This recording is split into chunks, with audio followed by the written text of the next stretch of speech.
Mm.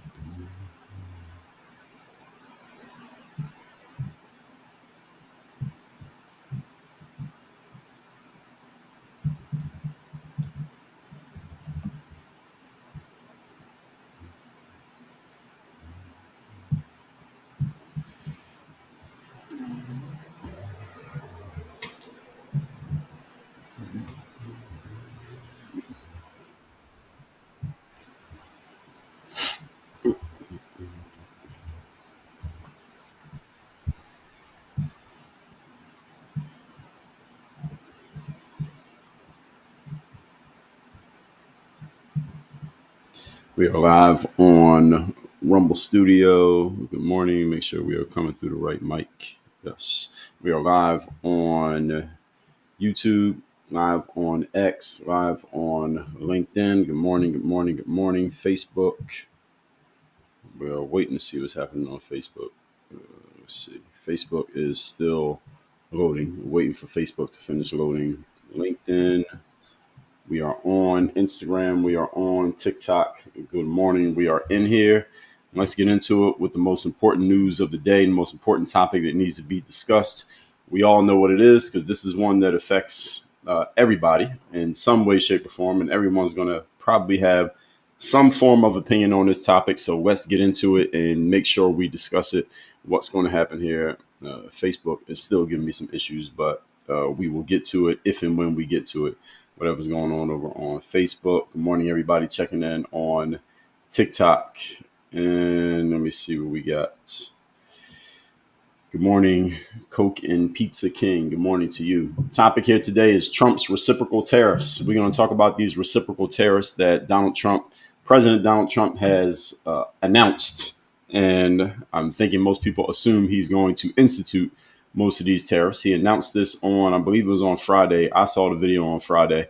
Everybody's been talking about this since Friday. This is a topic that does need to be talked about. And we're going to talk about it and try to make sense of it. What does it actually mean for everyone out there? What could or should anybody do about this? And is it a good idea? Is it a bad idea? Is it going to tank the economy? Is it going to destroy everybody? Don't know what's happening on Facebook here. Let me reload this page. Facebook is giving me an issue right now. I want to make sure that our live stream actually works. It says we are live on Facebook, so I'm checking to see what's happening. It's still giving me a starting dialogue, but I don't see anything else happening here. It says live video is starting, so let's go back. And let me start this one again. For whatever reason, it doesn't look like it has started. Just give me 1 second to get Facebook doing what it's supposed to be doing, and then we'll get back to this. So it says... Let me put this info in. What's your live video about? All right, that's done. Almost done. Saving. No, it's not automatically going live today. Why is it still giving me this? Go live. Let's see if it works now. Going live in 3, 2, 1 on Facebook, and it keeps saying live video starting. We're going to get into what we got to get into because we got a lot of things that need to be discussed here today about Trump's reciprocal tariffs. So now we are good on Facebook, allegedly. Allegedly, we are good on Facebook. So for those of you who don't know me, my name is Dre Baldwin. Many know me as Dre all day, former 9-year pro athlete, author of now 41 books, 41st book called The Sales Discipline System. Y'all can see it right there above my head. That book just dropped on this past Friday. I'll tell you a little bit more about that later, maybe. I've done 4 TEDx talks, create this company called Work on Your Game. What we do here is we help professional entrepreneurs systematize and scale their businesses from 6 to 7 figures. One way you do that is by having the discipline to actually sell on a consistent basis. If you're watching on Instagram, y'all can see the book right there. On Facebook, YouTube, Rumble, X, it is right there. That link, I updated my link in TikTok, so y'all can get that book right there, the link in my TikTok. That you can actually click on. Marky Man, good morning to you. So let's get into this because there's a lot that needs to be discussed on this subject, and we do not have any time to spare or waste. Let me turn my timer on so I hold myself accountable to the time here, and let's get to it. So number one is Donald Trump decided, and again, he talked about this during his campaign. He talked about it back in 2016, talked about it again in probably 2020, definitely talked about it in 2024. Now here we are, 2025, and he's actually doing it. He decided to put tariffs on countries who are already putting tariffs on American stuff, and I'll give a brief overview of what that means. It's basically a tax. So other countries just say, let's take a country. I'll use Brazil as an example because I know I can say their name. There are certain countries whose names I cannot say. So there are other countries that are actually better examples, but I can't say their names based on who runs the app that I'm looking at right here, TikTok. I'm live on 7 platforms right now: TikTok, Instagram, Facebook, Rumble, X, LinkedIn, YouTube, and Rumble. I cannot say certain countries' names here, so I won't use that country's name. I'm going to use Brazil just as a proxy for the whole point. Is that, let's say a country like Brazil, they say, okay, any American company, if you import goods into our country, you send your stuff that you make in America into Brazil and you try to sell it in Brazil, you have to pay a tax for all the products that you bring in here. So they basically charge a toll to sell products in another country that come from the United States. And all Donald Trump is saying is that we are going to do the same thing to them that they do to us. So if Brazil is putting a tax on American goods that get sold in Brazil, we're going to put a tax on Brazilian goods that get sold in America. That's the long and short of how tariffs work. And now what Donald Trump is saying is, why is it that we've been allowing other countries to put tariffs on our stuff and we are not putting tariffs on their stuff? So all Donald Trump is saying is that that's what we're going to do. And when he announced this, he just announced this past Friday. And of course, the markets responded to this, because a lot of other countries, some countries even said, we're going to retaliate and we're going to put more tariffs on American goods than what we already are doing. For example, the country that starts with the letter C, they said, we are going to put even more tariffs on the United States of America. So when we look at his chart, what he even said, he said these are reciprocal tariffs, but they're actually not reciprocal tariffs, because the way that he laid it out is that, and let me pull up the chart. So for those of you who didn't see the chart, and because he held up the chart while he was doing his speech the other day. And he was saying, this country tariffs us this much, they tax us this much, we're going to tax them this much. And he held up his chart and he was showing it to everybody what we're going to do. And he didn't go through the whole thing because it's a lot of things. So reciprocal tariffs is looking at this. Let's look at a country like, and the discounted reciprocal tariffs is what he called it. So other countries are tariffing United States goods a certain amount. We're not even going to match their tax. We're going to give them actually a little bit of a discount. We're going to stall them out a little bit and get them a little bit of a discount. So a country like that I have never heard of is called Vanuatu, Vanuatu. Vanuatu, right now, if you send goods to that country from America and sell it, they charge a 44% tariff. The United States is going to charge a 22% tariff. So we're basically giving them half off what they're taxing us. We're going to tax the opposite direction. There's a country called St. Pierre and Miquelon. They charge a 99% tariff, 99%. We're going to charge them 50%. And I'm just giving you a couple of examples here.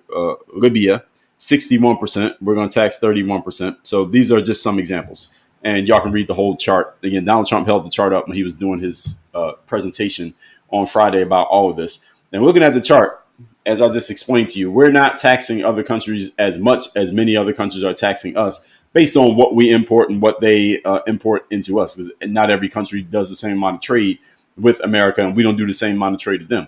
But what we are doing, and Trump, again, he already said this from the beginning, so it's not like he sprung this on us out of nowhere. We just want to, again, as America, I'm speaking as Trump would speak, we want to tax them at some level, which in many cases we were not doing at all before. And I understand the general idea. Of this, because what Donald Trump was saying, again, as a businessman from the beginning, he's like, when we send goods to other countries, they charge a tax on those goods. But now when they send goods to us, we're not charging any tax. How is this okay? Why is this acceptable? Why are we just allowing this to happen? Now, there are many intricacies and details as to why that would happen. We're going to talk about that here today. But the general idea of him saying, well, we should have some pushback against this, I don't have a problem with it. I don't have a problem with the general idea of doing this. And what it does is it is designed ostensibly, and I talked about this when I talked about the tariffs in the past, but I'll say it again. Ostensibly, it's designed to protect domestic industries, because if you already manufacture, let's say, cars in the United States and you sell them in the United States, but then other countries import their cars to the United States, they are a competitor because they're trying to sell their cars here and you're trying to sell your cars here. And what Donald Trump, from the very beginning, he's always used the same term, America first. We want to center and focus on and prioritize American-based companies. So if he says to that country from, let's say, Brazil, importing cars to America to sell them here, and again, I'm using Brazil as a proxy for any country, what he's saying is that I want to give the American countries the biggest advantage and the upper hand in selling their goods in America to other Americans, rather than even having it be a level playing field between importers from other countries and us. I don't want it to be a level playing field. Why? Because we're America. And in other countries, they don't offer a level playing field to American companies who import there. So why do we have to offer a level playing field to them to compete with us here? He is 100% correct. In other countries, if you export goods, I don't know if anyone listens to this exports goods to other countries and sells them, you do not have a level playing field over there. How many American products do you think get sold in Asian countries? American-based products made in America, shipped over there and sold over there. Is damn near impossible to sell your stuff in those countries if you are an American-based country. Why? Because they set the rules up to where it is damn near impossible. It costs too much money. They make you jump through all these hoops. They have all this red tape that makes it damn near impossible for you to sell American-based goods in their country. But they sell their stuff over here all day, every day. And there are, again, reasons for that could, depending on how you want to look at it, make it make sense. But at the same time, it does also make sense that Donald Trump saying, why should we allow this? Why should we allow this for them to compete here with us, but we can't compete over there with them? And what his whole concept of America First is, I'm going to make it harder for them to compete over here with us so that the American companies get to win. That's the whole point. We want the American companies to win, and the imported goods from other countries, because of the tariffs, the cost of those goods are going to go up, which means ostensibly people are not going to buy them as much. So if you could buy a car imported from Brazil for $50,000 now with this new tariff, because everyone knows, no, not everyone knows, let me not assume, that when tariffs are instituted, the company who is paying the tariff usually is not just going to pay that out of their own bank accounts. They're not going to break open their piggy bank and pay extra. What they're going to do is just increase the cost of what they're selling. So if I was selling a car, let's say I'm importing cars into America from Brazil, and I'm selling those cars for $50,000. Now there's a tariff on everything that I sell in America. Now, instead of charging $50,000 for the car, I'm going to sell the car for $60,000. So now the price of my car is going to go up, which again is designed to make it harder for me to sell my car. Because now if someone has a $50,000 budget for cars, they're not going to look into my car because my car is out of their price range. So it's going to make it harder for me to make sales. Therefore, maybe I'll stop selling as many cars in America, and my competitor, who's an American-based company, they do have a $50,000 car. They're going to start now all of a sudden start getting customers that would have been mine, because now my prices have gone up because Donald Trump is making it harder for me to sell my products in the United States of America. And this is exactly what he wants to do. This is exactly the goal. That's the point. He wants more American-based companies to have the upper hand and the advantage to selling to American people in the United States of America, because his whole thing is America first. Now, some of you may not agree with this, but nobody can say that he lied. Nobody can say that they were misled. No one can say that he didn't announce this from the very beginning, that this is exactly what he was going to do, and it's exactly what he's doing. At least what he announced he's going to do. So the goal is protecting local businesses from foreign competition. That's the point of what Donald Trump wants to do. He said America first. This is an American first policy. And some people are concerned, however, about the cost. We're going to get to that. This is absolutely going to be a big part of this conversation. What it also does is it preserves jobs in the United States of America, because if I'm an auto manufacturer in America and these Brazilian companies, again, I'm using Brazil as a proxy, they continue to import their cars here and they are undercutting me on price and they are taking customers away from me. Well, what does that mean? That means I cannot expand my operations, which means I can't build another factory. I got a factory in Ohio. I was thinking about building another one in Texas and another one in California, but I'm not going to need to build extra factories because I'm not making enough sales that would justify me expanding my operations in America. And if I don't build those extra factories, guess what? That means I don't have to hire extra workers, or I don't get to hire extra workers, which means there are more Americans who, if I built that factory in Austin, Texas, that means I got to hire 300 people. That's 300 people who right now don't have a job, would have a job. So that's 300 more unemployed Americans who can't get a job because I didn't create the job, because I can't expand my operations because this Brazilian company is competing with me and taking away my customers. Same thing that happens in California. Then about the salespeople I got to hire. I don't need to hire them. I don't need to hire an accountant. Don't need to hire a bookkeeper. Don't need to hire an attorney.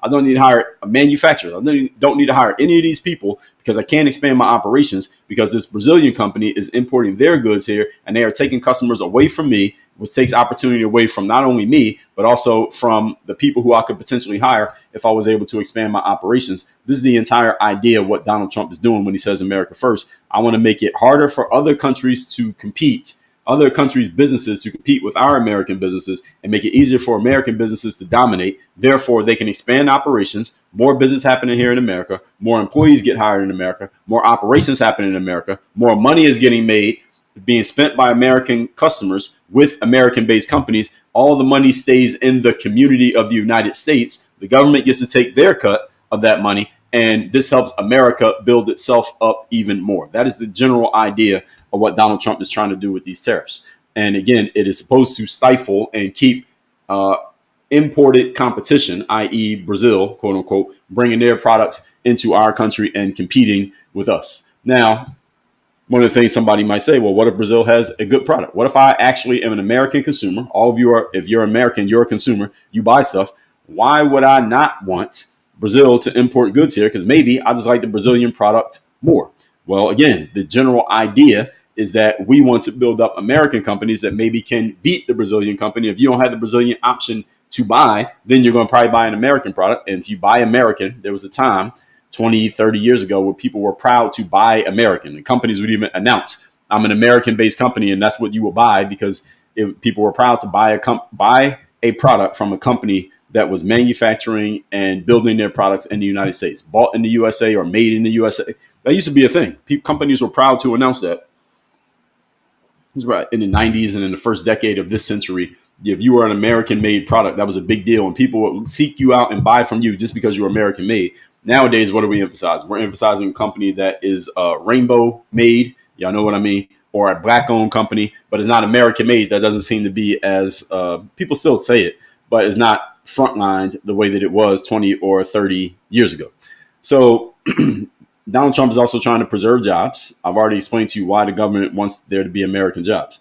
Government wants there to be American jobs because they love W-2 employees. Those are people who get paid by a paycheck, usually every other week. Why? Because the government, the IRS, gets to take your money out of your check before you get to touch that money. They love this. This is why the government loves anyone who creates jobs. This is why entrepreneurs and business owners get tax breaks, because they are creating jobs, and every job means a W-2 employee. Every W-2 employee means the government gets to take your money from you before you have a say as to what happens to your money. So they love it when jobs are created in America. This is why every politician always, or every president always brags about how many jobs they've created and how much unemployment they have gotten rid of, because every time somebody is employed, that means, excuse me, that means they get to take your money from you before you have a chance to say anything about it. So in turn, domestic companies will have, as I already explained, less competition, more expansion, more workers, and that lowers unemployment. I just told you why that is great for a president. It's great for the government in general, because everybody who works in the government is getting paid by your money. Where does that money come from? It comes from your taxes. And the closer way the government can get, or the more direct way the government can get to taking money from you to pay itself, then the better. And this protects key industries. So industries such as the steel industry, the energy industry, and the technology industry. It protects these industries from foreign dependence, and it ensures that the country can sustain itself in critical sectors, especially during crises. Now, again, Donald Trump has talked about this during his political campaigns 3 times. He's talked about this over and over again. I think most people kind of glazed over it and didn't pay much attention to it. Now it's come to our front door because he's actually doing it, and there's going to be a strong pushback. We're already seeing a strong pushback. Those of you who follow the markets know that there was a strong pushback to this when it was announced on Friday, and everybody still was talking about it all weekend, and they're still talking about it now. So the whole point Donald Trump made was that we don't want to be energy dependent on anyone else. And most politicians agree with that. What they disagree on is how we're going to go about it. When it comes to energy, energy is one of the 5 forms of investment: time, money, attention, energy, and focus. You need these to be successful in anything that you do. In the United States of America, we need energy, of course. And excuse me. Scientifically, energy is defined as the capacity to do work. So we can't get anything done if we don't have lights, we don't have gas, we don't have no oil, steel, whatever, green energy, solar energy, wherever we're going to get the energy from. We need the energy from somewhere. And the United States of America, all politicians agree, we don't want to be dependent on other countries for our energy. Again, all they're disagreeing on is, should we get the energy this way, or should we get the energy that way? And there's a whole conversation around that when it comes to oil, when it comes to fossil fuels, when it comes to what is destroying the environment, climate change, all of those things. There's a whole conversation that we're not going to get too deep into here today. But Donald Trump wants to go about it in a certain way, and he wants American companies to be bolstered and strengthened in this area.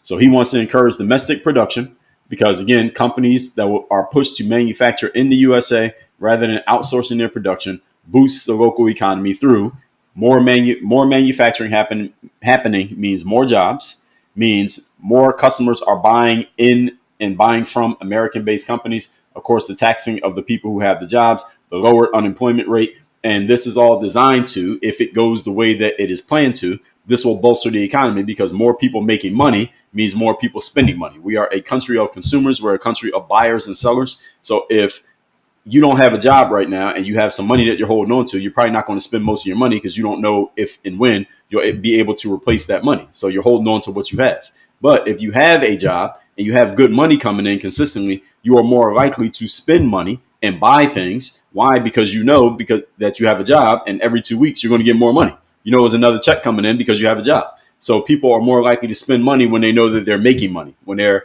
optimistic about the future, about their future,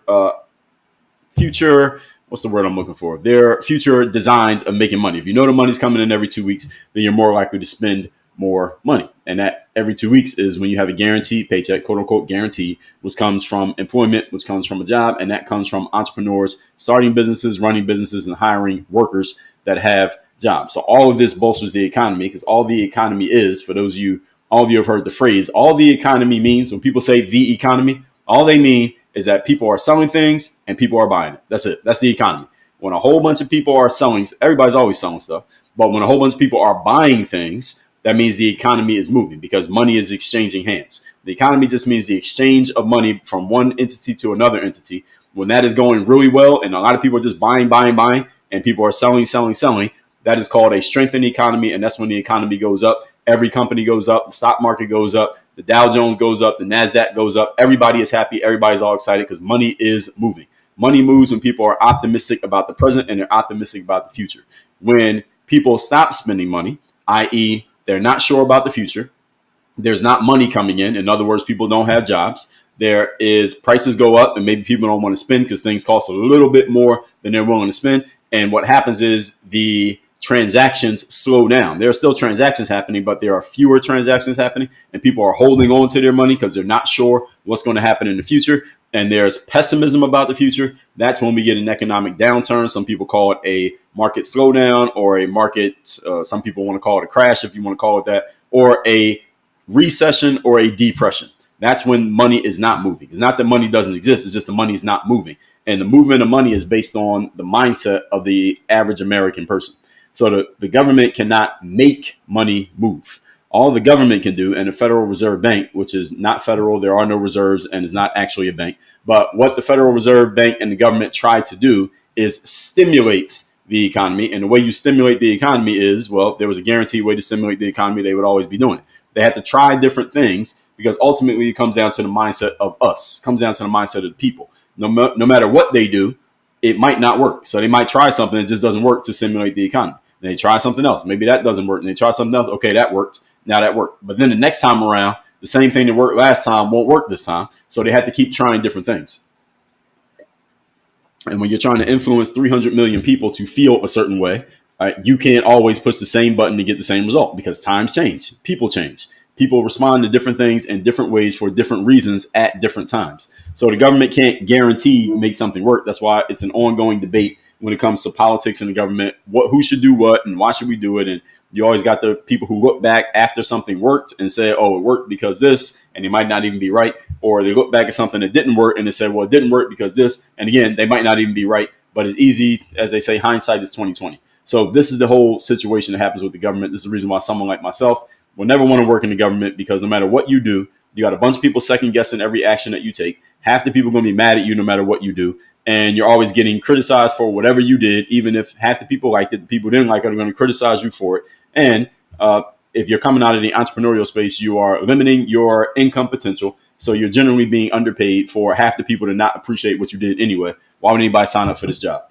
And there's only two reasons someone signs up for this job. One, they genuinely want to help people. That's one. I would say about 20% of people in politics genuinely want to help people. And the other 80% of people who are in politics are doing it because they have no better career options, so they got into politics. That's a different conversation that I've already had in the past. I can find that video on my YouTube channel when I tell you why I would never get involved in politics. I just gave you a snapshot of why I would not get involved. So anyway, What this is also going to do is it create revenue for the government, which they can use for infrastructure, the tariffs that is. So Donald Trump has talked about this, is that we're going to make so much money on these tariffs. You heard him say this during the campaign, heard him say it during the debates, and you heard him say it recently. We're going to tariff all these countries because they're not going to stop importing goods to America. All they're going to do is raise the prices of those goods, and they're going to maybe come back at us. But we're going to make money off these tariffs because they have to pay a tax to the government just to sell stuff here. So if you want to sell stuff over here, you got to pay a toll. It's like going through the toll booth. Y'all know how those work on the highway, right? The toll booth. So y'all got to pay a toll to sell your stuff here in our country. And because you're selling stuff in our country, we're going to collect that money. And that money is ostensibly designed to pay down the debt, because the United States of America, if y'all didn't know, is 36, maybe close to $37 trillion in debt. If y'all are not familiar with the website, it is called US Debt Clock. If you have not seen the website before, let me pull it up right now. Those of you who don't know about it, it's called the US Debt Clock, USDEBTCLOCK.org. Y'all can look this up right now. Right now, the United States government is, excuse me, $36,694,424,000 in debt right now. So the website is called the US Debt Clock. You can see it right here. You can see the numbers are moving, ongoing at all times. It's called the USDebtClock.org. And any of you can look at this at any given time, and it shows you how much money is allegedly being saved by Doge, Elon Musk's organization. Did I say trillion or billion? Did I say million? 36 trillion with a T, 694 billion with a B, 425 million with an M. I think I gave you the numbers wrong. $36 trillion in debt. US Doge clock. They got a Doge clock on here that says Doge has saved, according to this website, 289 billion. Good morning, son. I'm recording. You want to come with me? You want to record with me? I'm recording, son. You want to join? I see. Are you going to help me record? No, I'm just going to wait. Okay, I'll see you later. Doge has saved 289 billion, $862 million. That's allegedly $2,500 per taxpayer. And this is a running clock that they have going right now. So again, y'all can find this on usdebtclock.org. So it creates revenue for the government through the taxes that they're going to collect from these other countries. That's one thing it does. Then they can use that. The government can use that for infrastructure. So when you drive on the highways and you cross bridges, something has to pay for that. The United States government pays for that with money they collect. They can pay for social programs such as helping out people who need it, and they can reduce the national debt, which I just explained. The trade-off of this, which we all understand, is that goods that are not easily replaced in America. That's one of the trade-offs. One of the trade-offs is that any country that imports to America, they're just going to charge more for their stuff. So any of you who likes to buy from outside countries, but you buy it here in America, that cost of that stuff may go up. For example, coffee beans. Any of you who's a coffee drinker, I don't drink coffee at all, but a lot of people drink coffee. Starbucks, I'm an investor, and a lot of people drink a whole lot of coffee. I've lived in places where there's a Starbucks right next door. As a matter of fact, anywhere you live, there's a Starbucks right next door. So Starbucks gets their coffee beans. I don't know if this is actually true. Somebody can confirm. I think Starbucks gets their coffee beans from somewhere that's not the United States, right?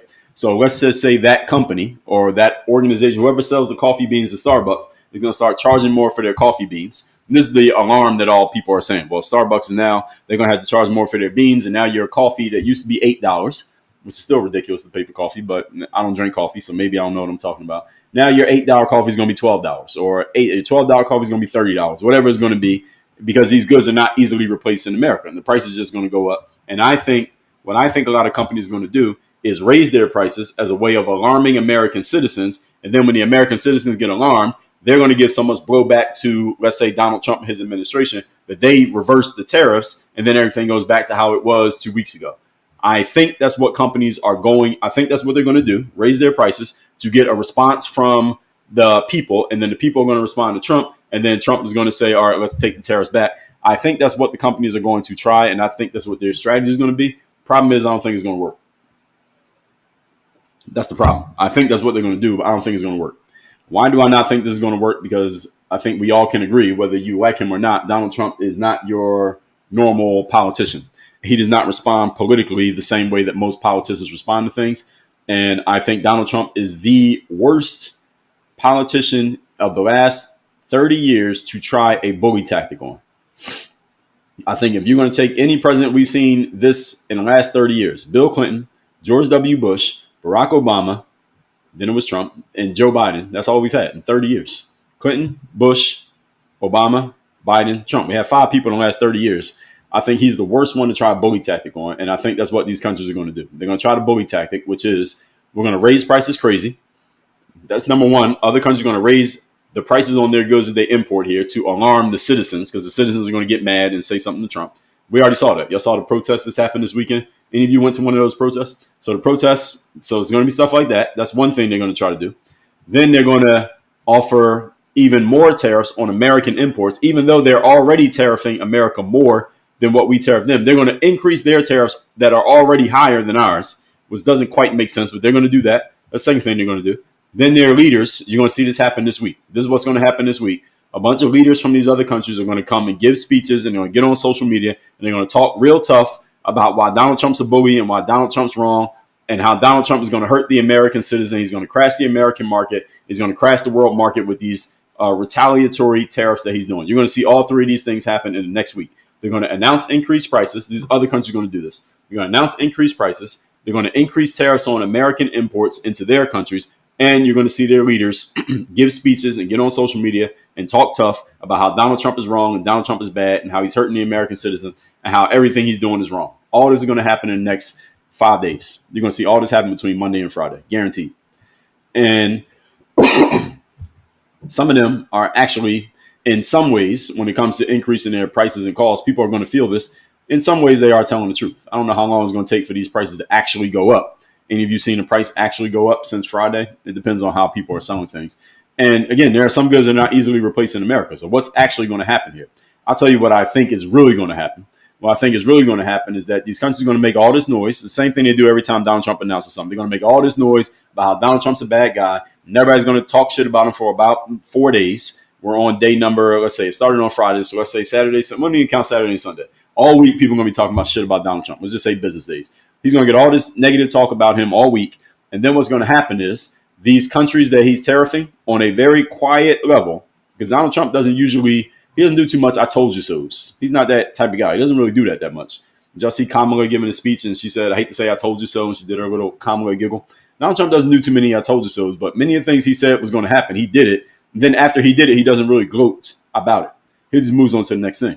What's going to happen is these other countries, they are going to either, A, lower the tariffs they have on American imports, B, they are going to eat the increased costs because they need to sell stuff to Americans, because we are the most highest consuming country in the world. We are big consumers. In other words, we are the biggest customers for many of these countries who import. So they need to sell their stuff to us. So they're just going to eat the costs and say, all right, I guess we got to eat the costs because we can't lose sales by raising our prices too high.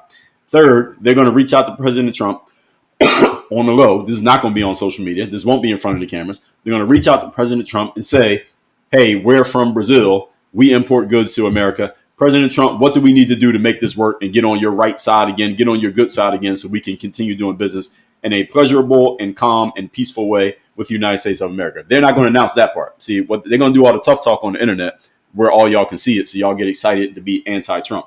But when they actually give him what he wants to appease him, they're going to do that real quietly, and that's not going to get announced. And Donald Trump, again, he's not the type of guy who does too much gloating about that when it happens. He'll gloat a little bit, but not too much, to where not nearly as much as they're going to when they make a show of we're not going to bow to the bully.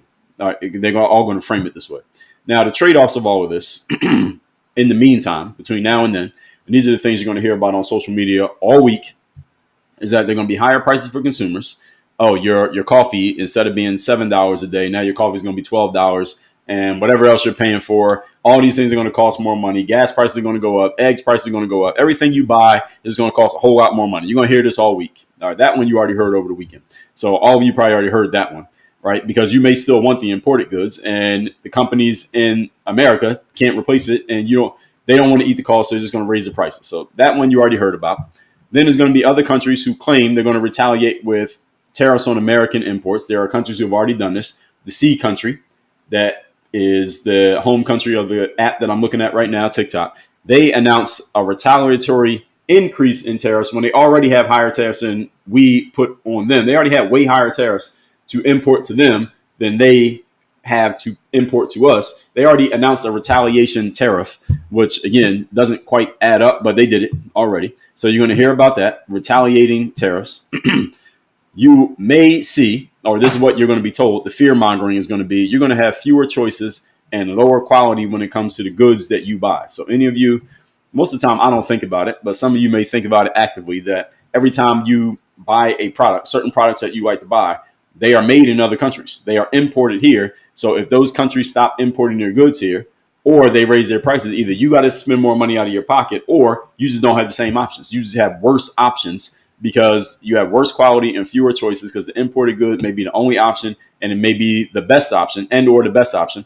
Another trade-off is that there will be increased costs for domestic businesses because they may import raw materials. So even though I build my car here in the United States, I got a plant in Detroit and I'm building my cars there, I import a lot of the pieces of the car, the elements of the car. I import those from other countries, and I got to pay a tariff on those. And that applies to me the same way it applies to the country itself. So if I'm importing anything, I got to pay extra for that. So that means I have increased costs. I may have to lay off some of my staff.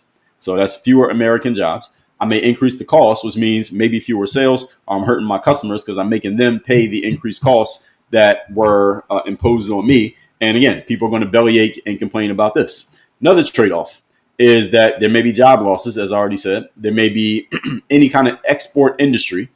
Those jobs may go away because a country that gets a country that imposes a retaliating tariff.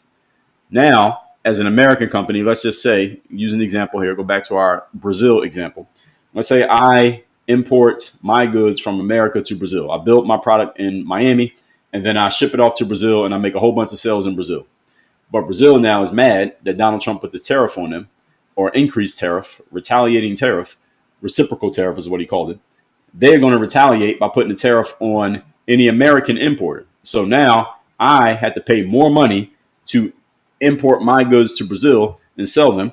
And because I don't want to pay that money, I might just stop importing my goods to Brazil and just lose those customers because I don't want to pay the tax. So that means I got to lay off half of my staff because half of my manufacturing was to ship those goods to Brazil. I'm not doing it anymore because of increased tariff. And now I gotta fire half those people. Those people who got fired are going to get on social media and say, I just got fired from my job because we used to import to Brazil. We're not going to import to Brazil anymore because they offered a retaliating tariff. And the only reason they retaliated with a tariff is because Donald Trump put a tariff on them. So I blame Donald Trump for this. Even though I voted for Donald Trump, now I'm mad at him. You're going to see 50 stories like this on social media over the next week. All right, so I'm just telling y'all what you're going to see if you haven't already seen this stuff. All of these kind of things are going to happen, and they may be real and they may not be real. But just based on that hypothetical situation that I gave you right there, you could easily put that on social media and pretend as if it's real, even if it's not. All you have to do is understand the chain reaction of how certain events lead to, other events. So many companies may not want to pay tariffs for goods that they generally export overseas. So they will just stop exporting and they can't sell those goods here in America. So that means people get laid off, jobs end, factories get closed, and this is all happening in America. So again, American workers losing jobs ostensibly based on or because of what Donald Trump did. Now there's going to be more and more people mad at Donald Trump, and there's going to be this whole firestorm of people mad at Donald Trump, and allegedly a bunch of people who voted for him who had something happen to them, and this is what everybody's calling FAFO, right? Fuck around and find out. All right, so you voted for Donald Trump. Now look at these bad things happening to you, LOL. I'm going to tell you why a lot of these things don't make sense, but let me get through my points and then I'll get to it. Another one is strained international relations. All right, America is walking around like a bully, like a bull in the china shop right now, pushing everybody over and doing things that Donald Trump wants us to do. This could lead to strained international relations. That's already happening.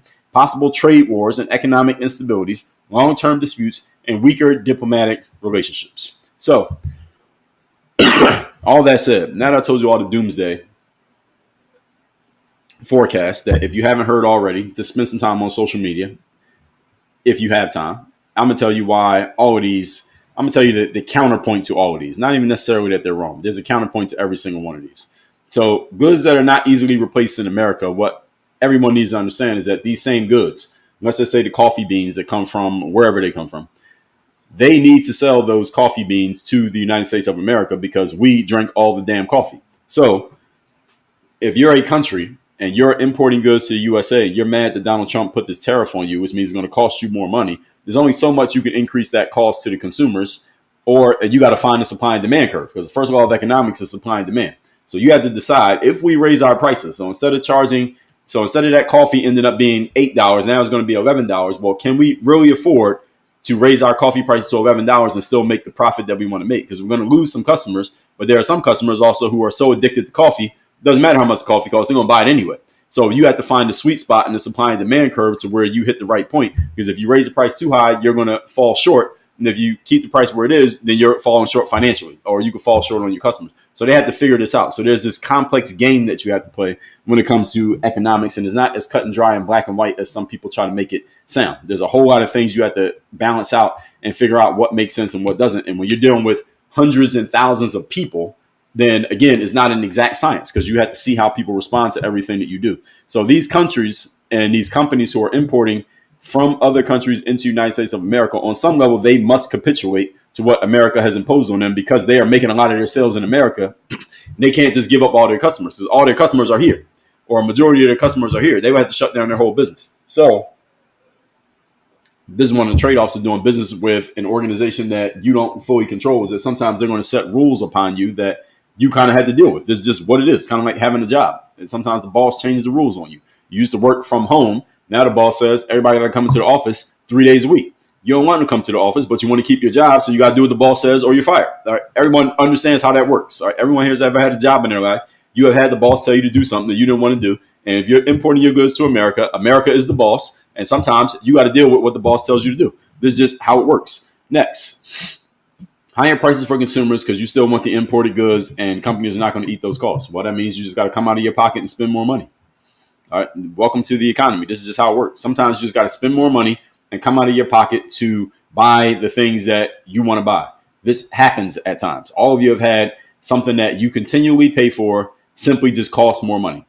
Gas can go up in price. Your car, you want to get a new car, and now the next one that you want to get costs a little bit more than you thought it was going to cost. You have childcare. Costs go up. Companies just announce we're increasing the price. I got a lot of software that I'm subscribed to. I get emails every once in a while. Every 6 months, I get an email from some software company that I am subscribed to that announces to me, hey, starting on this date, like 30 days from now or 60 days from now, the cost of our membership or the cost of your subscription or whatever it is going from $7 a month to $9 a month, or from this much to this much. And we're going to give you this in exchange, or they don't even offer you anything. We're just raising the price. And they give you a little explanation of why they got to raise the price. Why? Because life costs more money.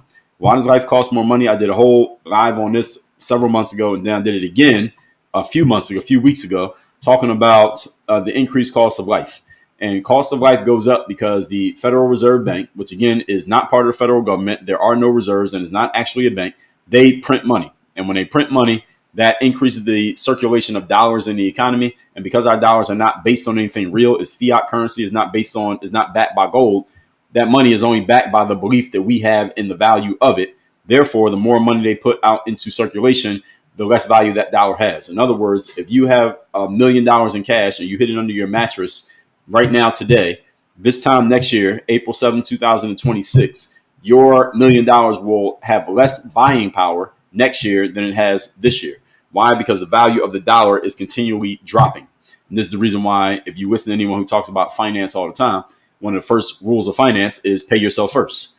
And what they mean by pay yourself first is put your money to work for you, because you can't just have money sitting there doing nothing. Because if you just have money and you put it somewhere and have it do nothing, the value of that money just keeps going down, down, down. So if you have money and you just hold it, you are actually getting more broke, not more rich. So if you have money and do nothing with it, you are becoming more broke by the day, because the value of that dollar is diminishing the longer you let it sit there. But if, on the other hand, you put that money to work for you in doing something such as starting a business or investing or something of that nature, this is not financial advice, you put the money to work for you, and now that dollar can become $2, $3, $4, and the money is growing and increasing, while at the same time the value of that dollar is still going down, but now you have more dollars. So you have more dollars to do more things with, even though the value of the dollar is still continually decreasing. And this is just one of the trade-offs of the system that we have here in the United States, which Donald Trump / Doge is trying to get us through. They're trying to fix this. So another trade-off, higher prices for consumers. Again, they may still want the imported goods. You just got to pay for it. Now, this is what it is. If it costs more, you just got to pay for it. Other countries retaliating, we already know that's going to happen. So if you happen to be an exporter, you export goods from America to other countries, you can tell me what country and what they haven't they announced anything yet. This has happened on Friday, so we haven't gotten all the full outcome of this yet. Fewer choices of worse quality. I don't think this is going to happen. But again, the fear mongers are going to tell you all this. So I had to make sure I told you. Increased costs for domestic businesses who import raw materials.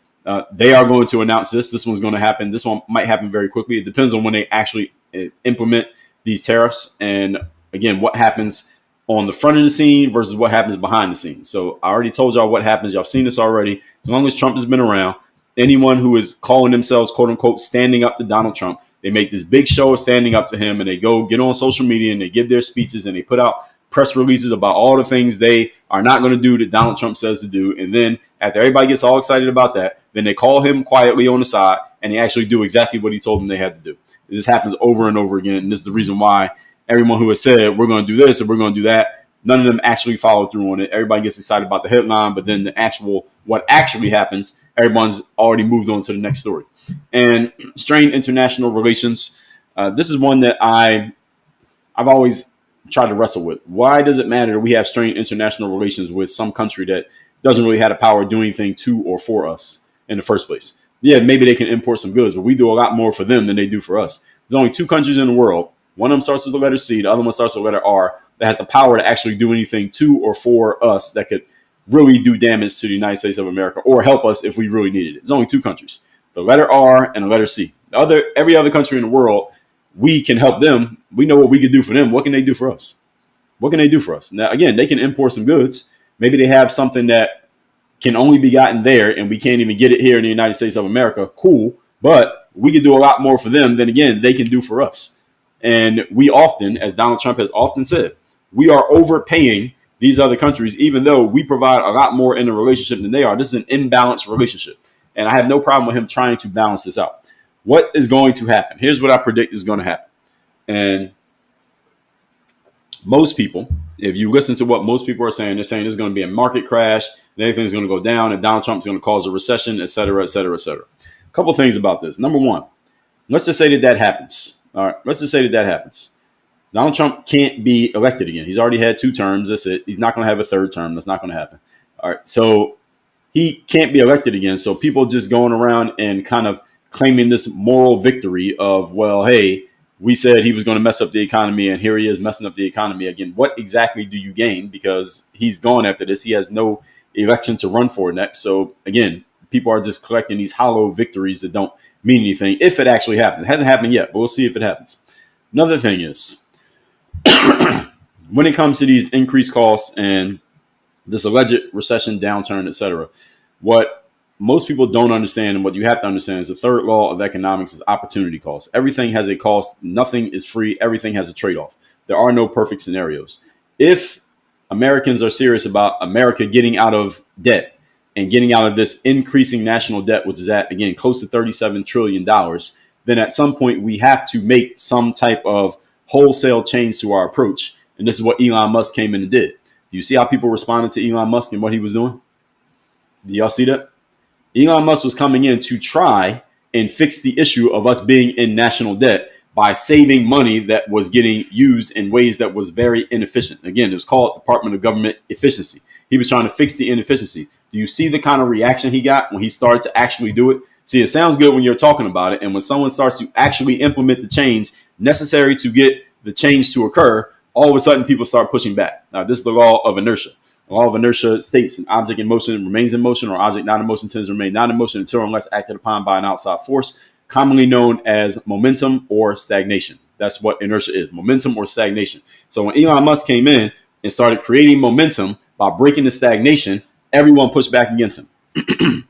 And they will all be very happy when Elon is no longer involved in doing Doge-like things. Why? Because most human beings, if you ask them, do you want to change and make things better in your situation, your life, your business, your career, etc.? Everybody says yes. Then when you start actually making them do the stuff that will require the change to occur, they start pushing back and they don't want to do anything. This is the reason why most organizations, most people, most teams, most communities do not grow, do not advance, do not get better, because people talk about wanting to change, but then when it comes time to actually do the change, they don't want to actually do it because most humans are comfortable in their comfort zone. The stagnation. Again, this is a scientific law known as inertia. And this is what Elon was trying to do. And now Donald Trump's trying to do it as well. What people need to understand about these tariffs is that he's trying to balance the books of the way America does importing and exporting. And there is a trade-off to that. All right, there are no perfect scenarios in life, folks. There's no such thing as a free lunch. In other words, if we're going to get out of debt, we got to stop doing the things that got us in debt. Any of you who's ever financially been in debt, one of the things you might have to do is you might take a little bit of a haircut. You might have to downsize your house. You might have to downgrade your car. You might have to cut up some credit cards. You might have to stop going out to dinner 3 times a week. And you have to kind of tighten things up so you can get your financial situation back in order. It's not always going to be comfortable. If you're not in great physical shape and you start getting in shape again, that first couple of weeks of workouts ain't going to be easy. All right, this is the trade-off, folks. There is no such thing as a free lunch. Donald Trump is trying to set America up to get back into the good spot, and there's going to be some short-term pain for long-term gain. The problem with this is that right now we have social media, which allows immediate reaction to everything. And if you don't like a person, such as Donald Trump, he has a lot of people who don't like him. All they're going to do is take anything he does that leads to short-term pain, and they're going to exacerbate it and make it seem like the worst thing in the world, and is going to destroy everything. And most human beings are led by their noses. They can't see any further than the tip of their nose. They are all focused on immediate gratification rather than long-term gratification. So they just get excited about whatever's happening in a moment. And excitement does not have to be positive. It can also be negative. And it's going to get a whole bunch of people excited and negative towards Donald Trump because look at this terrible thing that he's doing. And everyone's acting like he's about to destroy the world. And then in the long term, when it actually ends up helping, no one gives him credit because it was so far away from what he did. The stimulus and the response are so far apart. Most human beings who do not understand delayed gratification and don't have the discipline to look at something that happened 3 years ago and how it's affecting their outcome now, they only focus on what happened 3 minutes ago. He's not even going to get the proper credit if and when this ends up working out. Maybe it won't work out. Maybe it will. But we won't know until a certain amount of time goes by. This is the reason why you see a lot of presidents take credit for the success of the following president's economy. Barack Obama just did this. Barack Obama said that Donald Trump said he had a great economy from 2016 or 2017 through 2020. And Barack said that's because it was my economy. But if the economy does poorly, then the previous president doesn't want to take credit for that. So this is all an opportunistic game that politicians have to play. And you have to play this game when you're a politician. That's the reason why I don't want to get in it, because these people have to be deceitful. They have to lie for a living. This is what you do when you sign up to be a politician, especially at the federal level in the United States of America. It's designed to benefit you if you lie for a living. I don't want to do that. Anyway, the long term of all of this stuff that we're talking about is Trump's design is to balance the books between what we're doing when it comes to import export. It is to put America first and give American companies a heads up into not a heads up, but a head start, let's just say, or the upper hand when it comes to selling products and goods in the United States of America, which again, he always said America first. Again, you may not agree, but you can't say he's lying. He's always been saying the same thing since he first came into the game. And, he wants to get the country out of debt. Now, we're $37 trillion in debt, and it doesn't seem like it even matters because it's not like it's affecting us, not like it's affecting you or I on a daily basis. But at some point, if you're in debt to someone or something, at some point they can just say, hey, we want the money. All right, pay us our money. And if we ain't got it, what are we going to do? That country could come to own us if they own all our debt. Someone owns that debt. So one day they may call and say, hey, we just want the money. All right, those of you who remember 2006 through 2009, all right, that's what happened. Now, people had put themselves in debt because it seemed like they would never need to pay it back. Then all of a sudden, everybody said, pay us back. And a bunch of people said, oh, well, I ain't got it. And they said, okay, well, we're taking whatever we gave you to get in debt in the first place. And that's how we got the housing crisis. That's how we got the financial crash.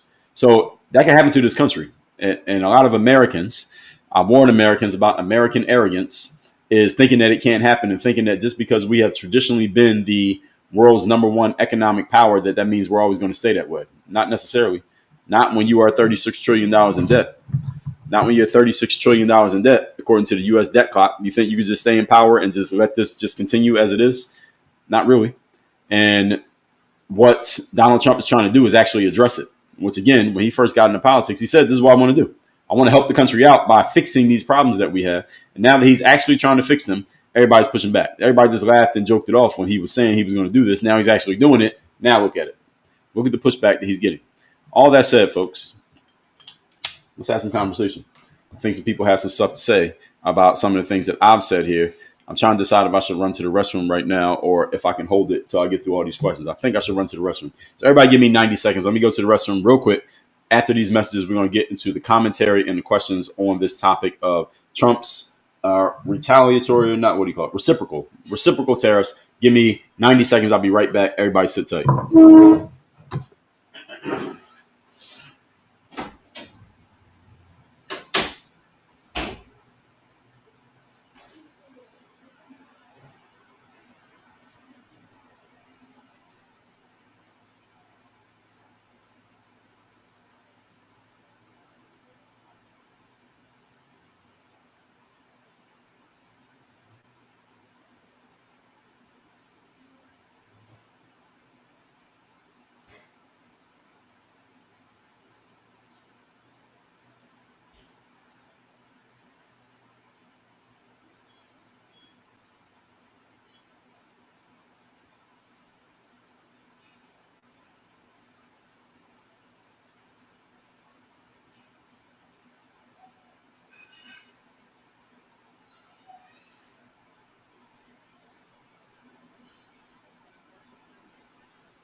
One other thing that I did not mention that I should have mentioned is that if you are an investor, unless you happen to be a person who is actually living off your investments, I don't think most of you are in that category.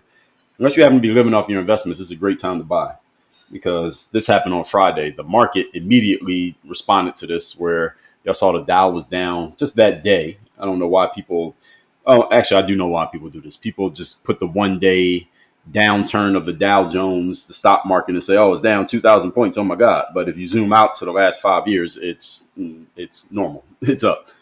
Again, know what investor is getting out of an investment after 24 hours. It doesn't even make any sense. But again, when people are trying to fear monger and you don't understand how to look at these things in a disciplined way, people are very easily swayed by what is essentially nonsense. And if you are an investor, if you're not an investor, I suggest this is a good time to become an investor. Crespo Realty, good to see you. Because when the market is down, that's where you can buy stuff for relatively cheap before it goes up again. Mr. Dunkley, good morning. He said Dre for president. Yeah, president of the local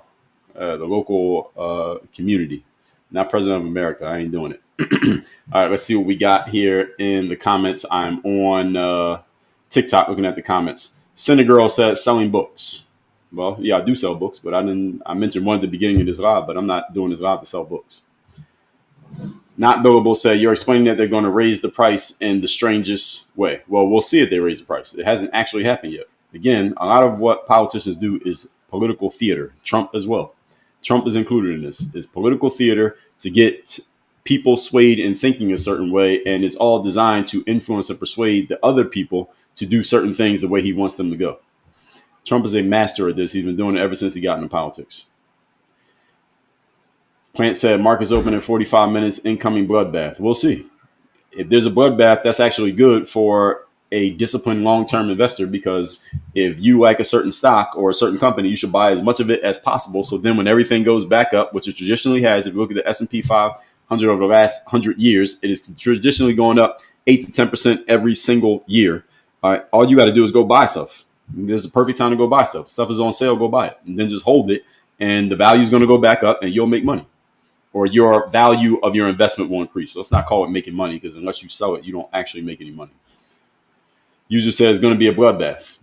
Only if you're actually going to sell your investments. Again, people saying it's going to be a bloodbath. Are you selling your investments? If you're not selling your investments, you're not losing anything.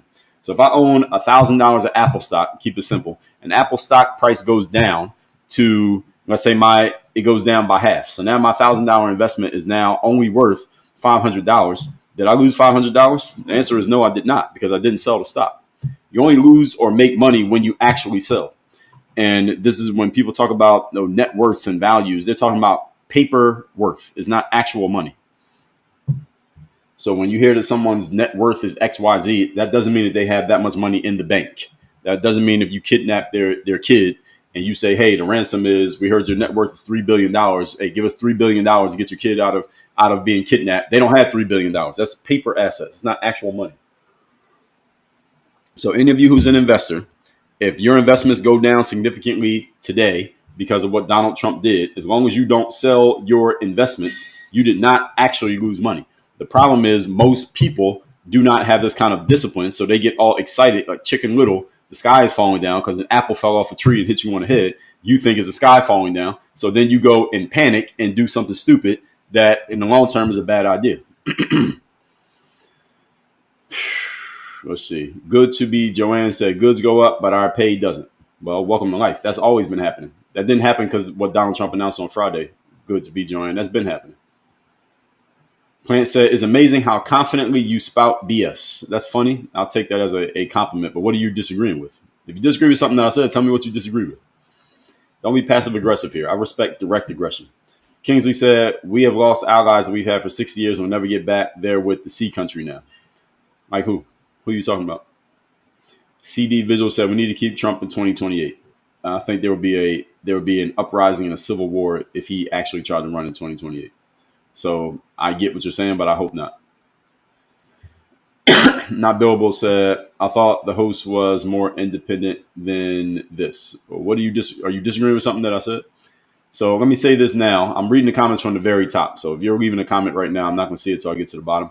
If you disagree with something that I say, just point out the disagreement and or just give me the pushback. But I don't really like the passive aggressive comments where you're not actually saying what you disagree with, but you're just making these the passive aggression I don't really like. I'd rather you just tell me what you disagree with.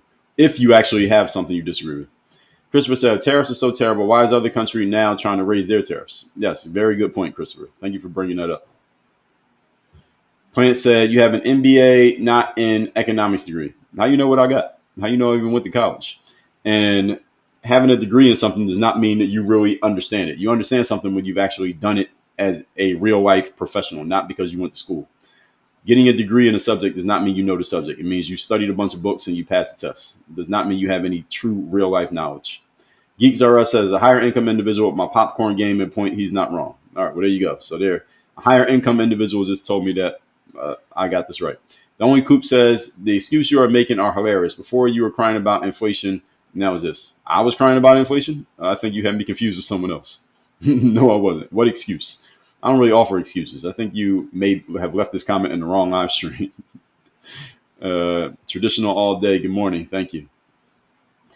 Girl said, are you a financial advisor? No. Nothing I'm giving you here is financial advice. Please consult a financial professional before making any marketing or investment decisions. Roy Doan Ken Joyer says, wonder if this was your same tone Biden. Well, I wasn't talking about these kind of things when Biden was president because, frankly, I didn't care. Trump just draws more attention. So talking about Trump just draws way more attention than talking about Biden draws. I think everyone can agree to that. Plant said, everyone, don't forget the value of the U.S. dollar has also plummeted. The value of the U.S. dollar has been plummeting. That's not new. Trump didn't bring that on. It's been plummeting for decades. Dutch said, do you think a government imposed price cap to combat rising costs of reshoring manufacturing would? Well, you're asking me about something that I didn't talk about here today, so I don't want to get thrown off my topic. User said, no such thing as inflation, is just greed. Well, you can call it what you want, but we call it inflation because everyone knows what that means. Well, actually, that's not true. Most people can generally understand it when I explain what inflation is. But if you call it greed, then it changes the frame of the conversation. I get what you mean, but I would push back against that. User said, if tariffs are bad, why does every country use them on us? I know. You're the second person who said that. So, and again, people are mad simply because Thomas Sowell said this, that when people are used to preferential treatment, just treating them normally and fairly feels like you're doing them wrong. Kingsley said, we'll get into World War III. Countries will side with the C country against America. Only ally we would have is the R country. I don't know if they're that much of an ally, but if the R country and the USA are together, the C country ain't winning. So I don't think that's a good idea for the C country. I don't think they even think that's a good idea. If they knew that we were together, no, it's not a good idea for the C country. They would cease to exist. User said, or I answered that one. User said, no, it's called saving money. Yes, you can call it saving money, but understand the value of your dollar is going down. So if you save money, your money is actually worth less. You still have $1 million under your mattress, but that $1 million does not buy the same amount today that it did last year. Plant said, stick to selling books, not economics. Well, Plant, you've left like 4 or 5 comments, but you have yet to say what you disagree with. So if I get one more comment like this, you have to go. Erica said, I still got to save. I have kids. You can also invest, Erica. Saving is not the only thing you can do with your money. But again, this is not financial advice. Speak to a financial professional before making any financial decisions or investment decisions. Excuse me. User said, we work for the money. The money doesn't work for us. Well, it depends on what you do with the money, user. It can work for you if you use it the right way. Robert says, you have dedicated trolls. LOL. I appreciate the dedicated trolls. They bring attention to the live as well. Everything counts. Not Billable said, global markets are already crashing. This is insane. Not really. It's not insane. That's the thing. The fact that you're saying that, not billable, that's what I'm talking about. Is when people get all reactionary to something that's happening in the short term. Anyone who understands investing, if we're talking on the financial point, we can take it out of finance. If you just understand general discipline, that when the average person is all reactionary and getting all excited about something, the smart person is completely calm. And when the average person is calm and casual about everything, the smart person is urgent and panicking. In other words, in a long term of life, all you got to do anytime you step into a situation is look around at how most people are responding to it and do the opposite of most people. Because most people are wrong about everything that involves growth, advancement, success, winning, and achievement. Anything that involves these things, most people are wrong about them. So just look around at what most people are doing, thinking, and saying, and do the opposite of that. And generally, you're going to end up successful. So it's not insane that global markets are crashing. It's actually a great opportunity. Senegro said, what is the cost of a barrel of oil? Why the hell do I care about the cost of a barrel of oil? Not Billable said, do not look at your portfolio today. I looked at my portfolio today. I'm happy. I'm glad when I see prices going down because that means the stocks that I like the most, I can buy more of them because they're on sale. That's like what's a name a brand that you like? If you like shopping at a lot of women like to shop at Sephora, right? Isn't that a place women like to shop? So let's say Sephora said everything's 50% off. They're not closing the company; they're just putting everything 50% off. All the women, what would you do if you have some money? You're going to run to Sephora and buy as much as you can because it's on sale, and it's still worth what it's worth. It's just cost less. So that's a great deal. So if I see a company that I like, again, I told you Apple, for example, if their price goes down, let's see if Apple stock price went down today. If Apple stock price went down today, you should go buy Apple. You should go buy as much of it as you can. If you can afford it, why wouldn't you? So let's see. Apple stock price today is down. It is down. It's down 7.29%, but it's just today. Now, again, it depends on how you invest. If you look at Apple stock for the last 5 years, it is up 181%. This is what you should actually be paying attention to, this number right here. 5 years. I see a lot of people on social media posting like the 1 day drop in the stock price, like that's some kind of news. Again, who buys a stock on Monday and sells it on Tuesday? Unless you're a day trader, you shouldn't even care about that. If you're not a day trader, you should not care about a stock price going down in 1 day because you didn't invest in it to sell it the next day. Again, unless you happen to be day trading.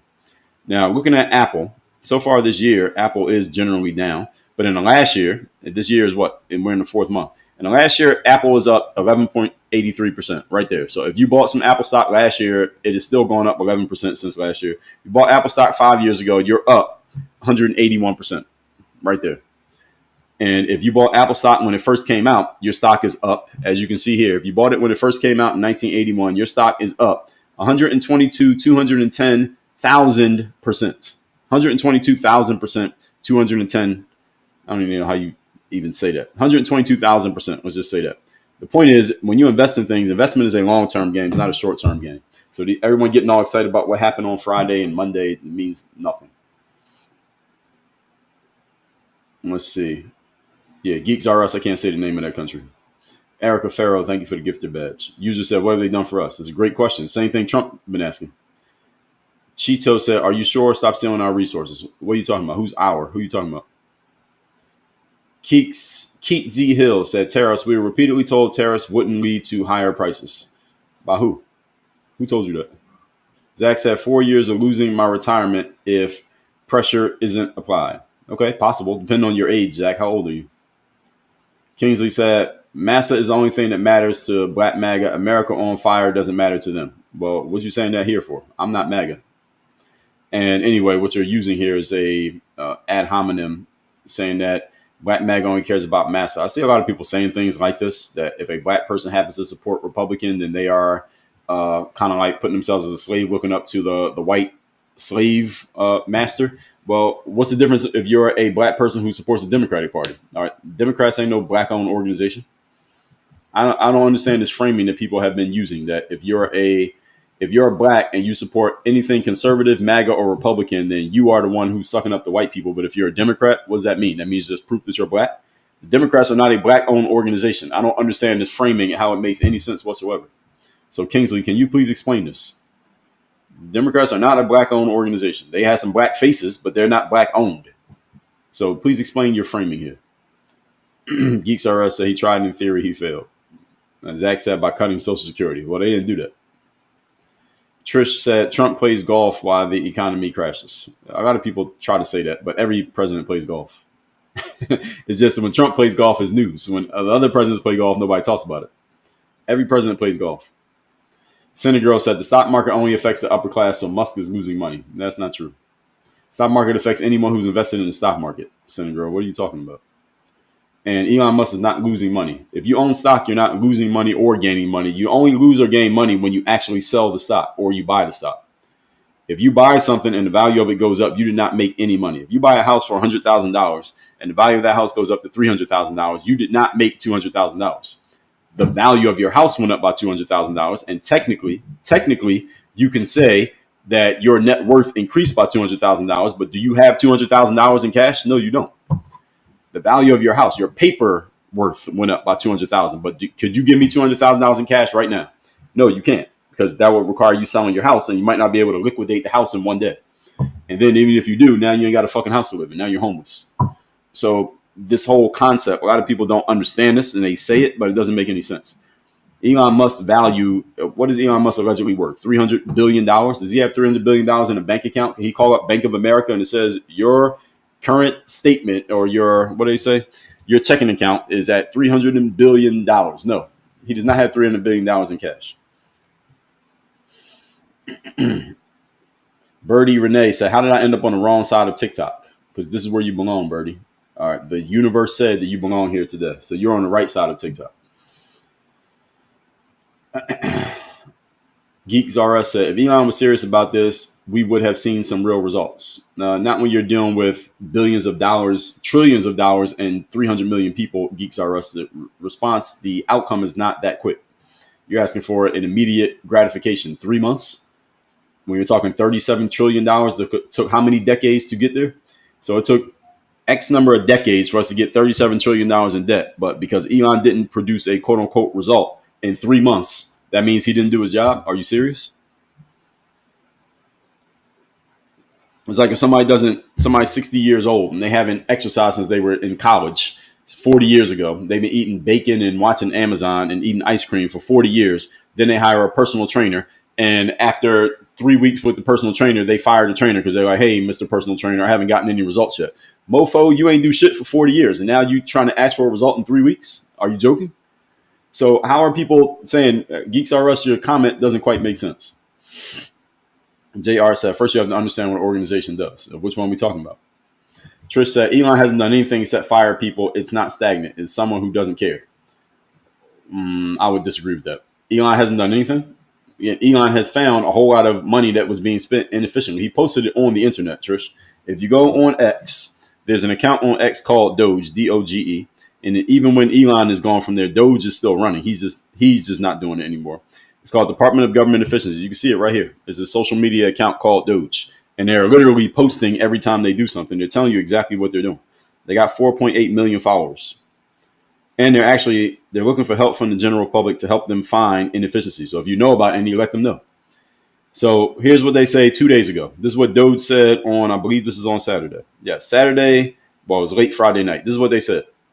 Today, agencies terminated 63 wasteful contracts with a ceiling value of $124 million and a savings of $39 million, including a $1.25 million marketing consultant contract for Google AdWords management and a $1.9 million State Department consulting contract for global advisory and support services for the Republic of Palau in the Micronesia region. Do you understand what that says? Do you understand this? This is on Doge's site, on this their page rather, on X. That there was a $1.25 million marketing consulting contract for Google AdWords management in a country called Palau in the Micronesia region that most of you have never even heard of We were giving them $1.25 million. That's your money. Do y'all understand this? This is what they're doing. And they're telling you right here that they did it.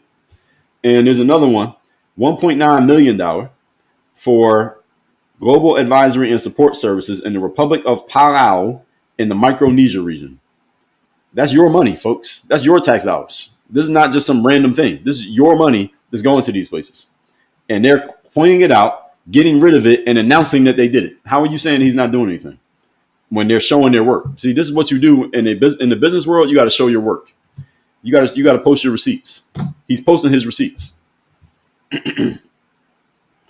Evie said, so Senate Girl said grifting. Y'all got to chill with this grifting word. People throw that word out whenever you don't like what somebody else is saying, but it has no substance because it's been overused. Everybody just says that when they disagree. They say, oh, this person's grifting. I don't like this person says they're grifting. I don't like this person, they're grifting. But if the same person was saying something that you agree with, you'd be celebrating it. But then when you disagree with them, all of a sudden they're grifting. Overused term. Evie said, whose fault is it that we're in this situation? Make the rich pay more tax, as simple as that. Yeah, Evie, if it was that simple, you would be president right now. That's been tried. If you didn't know, Evie, that's been tried. Tax the rich has been tried. I did a whole live stream explaining why that's a ridiculous idea. It doesn't work. In short, the reason why it doesn't work is because companies who have a whole lot of money and or the people who own them, i.e. the rich, they have the resources to move their money around to where the government cannot tax any of it. So if the government wants those rich people to keep providing jobs, which probably employ you, I'm assuming that you have a job, they're the ones who employ you. If you want that job to exist, then they need to stay in America. And the way they stay in America is that they get tax breaks from the government. The reason they get tax breaks is because they create the tax base by providing jobs that equal employees. Employees equals W-2s. W-2s equals bi-weekly paychecks. Bi-weekly paychecks equals the government gets to tax you. And that's who they actually want to tax because there are more of you and they get immediate dibs on your money before you get to touch it. So this whole concept of tax the rich in order to solve the problem is ridiculous. It's been tried for 50 years. People have been preaching tax the rich. It has never worked. Actually, 100 years. And it does not work. And I just explained to you in short why it doesn't work. If you want to hear a long explanation why it doesn't work, go to my YouTube and find a video where I talked about it for 2 hours. Zach said he'll definitely not be self-serving and treat his own contracts equally. Well, why would he cut his contract? Are they doing something that is not efficient or effective? So what a lot of people said about Elon is that he has government contracts, so why don't he cut his own contracts? Well, the purpose of Doge is not to just cut every contract, is to cut the contracts that are not doing anything effective. Are Elon's contracts doing something effective?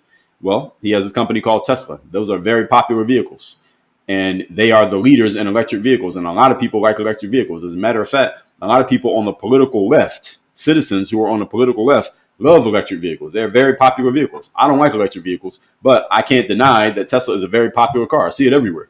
I see more Teslas than I see as far as like higher end cars. I see Teslas more than I see anything else. I mean, maybe not more than a Honda or a Toyota, but higher end cars, I see more Teslas than anything. I see more Teslas than BMW, Mercedes, Lexus, Range Rover. I see more Teslas than anything, especially in the city. So why would he cut his own contract when they're actually doing something good? Now, $1.9 million to where they say it was going? A consulting contract for global advisory and support services in the Republic of Palau in the Micronesia region. Now, that contract should be cut. JR said he was working his personal stuff. What are you talking about? And what's your proof? E says, so he tanks my stocks and I'm supposed to say, thank you, cognitive dissonance. Well, what stock you talking? And did you sell the stock, E? If you didn't sell it, then your stock, then it doesn't matter where the stock went. If you don't sell it, then you didn't lose anything. So again, do y'all really not understand this? Matthew said, LOL, get comfortable with being fired. Everybody should be comfortable with getting fired because if you get a job, you might get fired. Anybody has a job doesn't know that you might get fired? Trish said, Elon needs to leave. He's not an elected official. Do you know how many people work in the government who are not elected? If that's the case, then 80% of the government would no longer be there. So Trish, if that's what we're playing, don't just apply it to Elon, apply it to everybody. 56 said, why is he lying about it? Lying about who is he and what are they lying about and what's the truth? Be careful with these pronouns, folks. I don't know who you're talking about. Renee said he wasn't changing shit and grifted money for himself. Who are you talking about and what's your proof that anyone grifted money? Be careful with this word grift. Y'all keep throwing this word out that doesn't mean anything anymore. Grift just means you disagree with the person. Just say you disagree. Code Red said, I love how everyone in the chat is an expert on everything. Well, welcome to the internet, Code Red. This is how it goes. Logan Lecter said a free lunch is obtainable, though. No, it's not. Economic law, there's no such thing as a free lunch. Tell me how you can obtain a free lunch, and I'll tell you why you're wrong. Kingsley says, since Reagan, all MAGA does is create 1 million jobs and wait for Dems to clean up. That's what I would say. You know Donald well, huh? You're explaining his statements. I don't have to know him. You just have to understand English. And you have to understand his approach. His approach is he will put things out there, get everybody all reacting to the thing that is all the way over here, and then the thing he's really doing is over here. So while everybody's reacting to this thing, he's doing what he really wants to do over here while nobody's paying attention because everyone's still reacting to the last thing he said. He's been doing that for 10 years. Have you not caught on yet? You don't have to know him at all to notice it. He does it. He's been doing it for 10 years, and it keeps working. Prima says, you have a bunch of ignorant comments from Democrats. That's okay. Half the country is Democrats. We have to accept them, and hey, free speech. First Amendment says free speech. Everyone is allowed to say what they want to say. As long as you don't talk crazy in my comments, you can disagree with me. I have no problem with you disagreeing with me. If you disagree with something, tell me what your disagreement is. Tell me what I got wrong and correct me. If you can do that, then I will read it out loud and I will give you credit if you correct me. But if you're not correct, then I'll tell you that too. Not Billable said his tariff poster board has nothing to do with actual tariffs. Possibly. We'll see what he actually does. But that kind of connects to what I just said. Not Billable, right? Isn't that what I just said? He gets everybody excited about this thing that he announces. When Donald Trump announces something, he knows what he's doing. He's getting everybody to pay attention to what he did right here. Then the thing he really wants to do is over here, and you don't notice any of it because you're still paying attention to this thing over here. So what he actually does with the tariffs is going to be different than what he announced on Friday with the board. So not Billable, you are correct.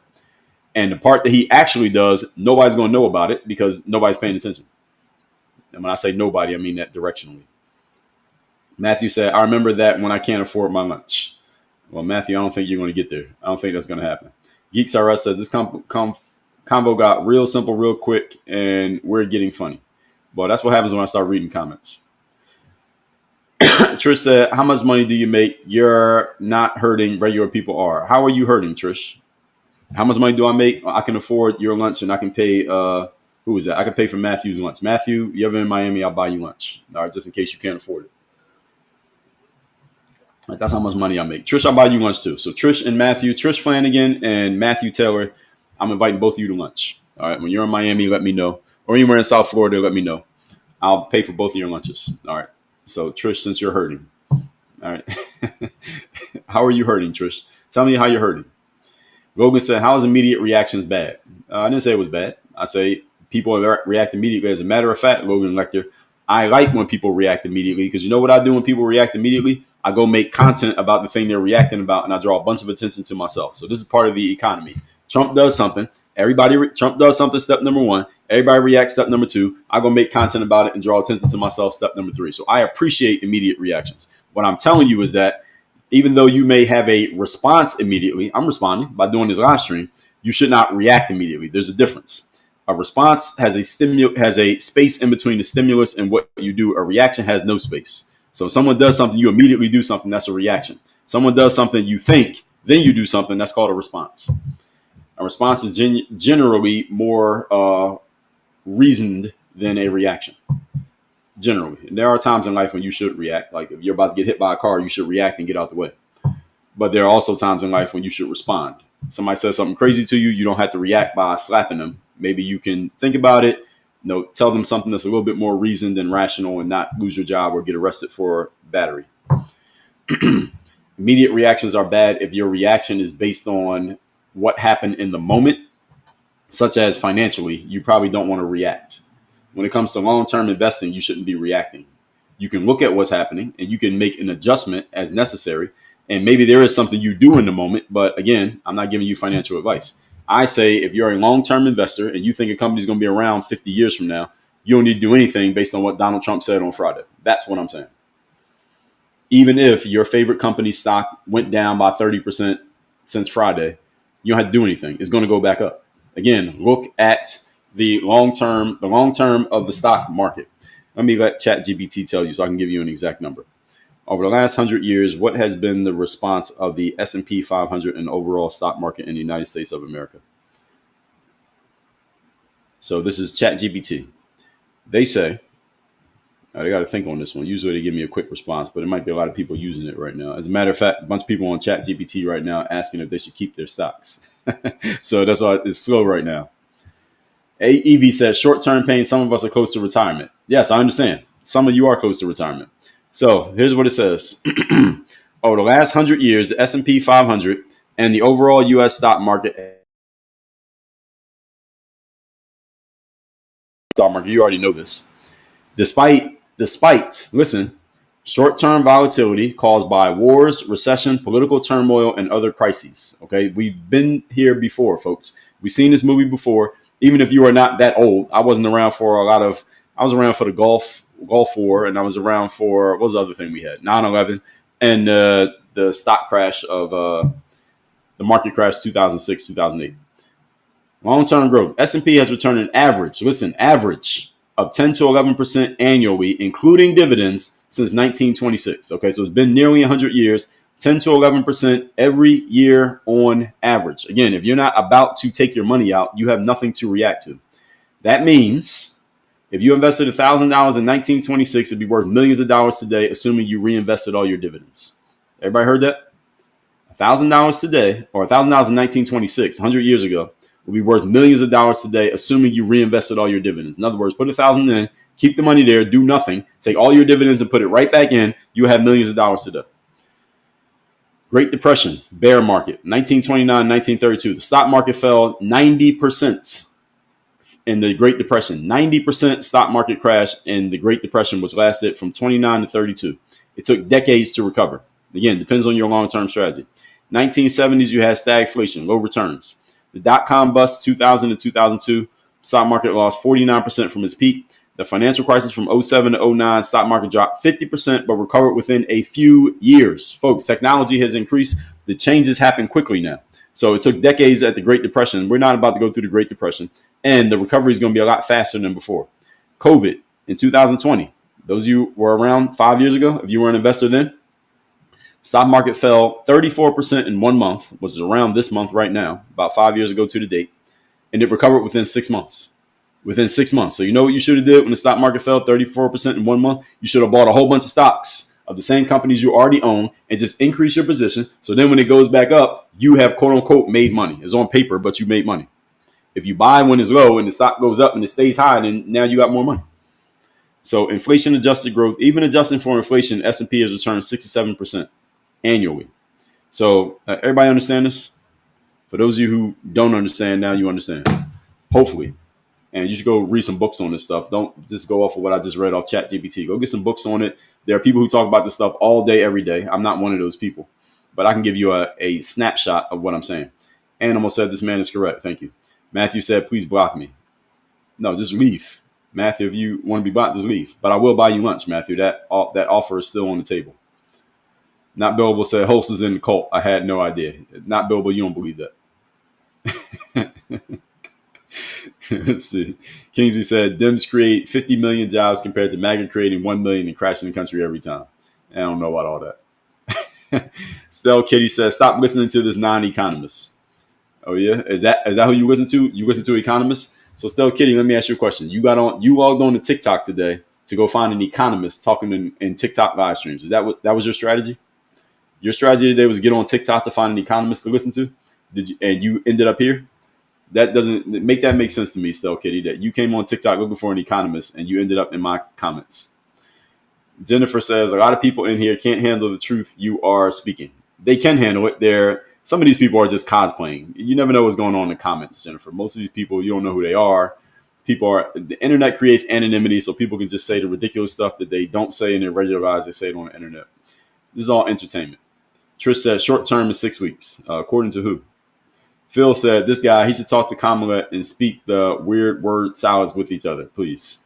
I'm 10 times better speaker than Kamala Harris. Respectfully.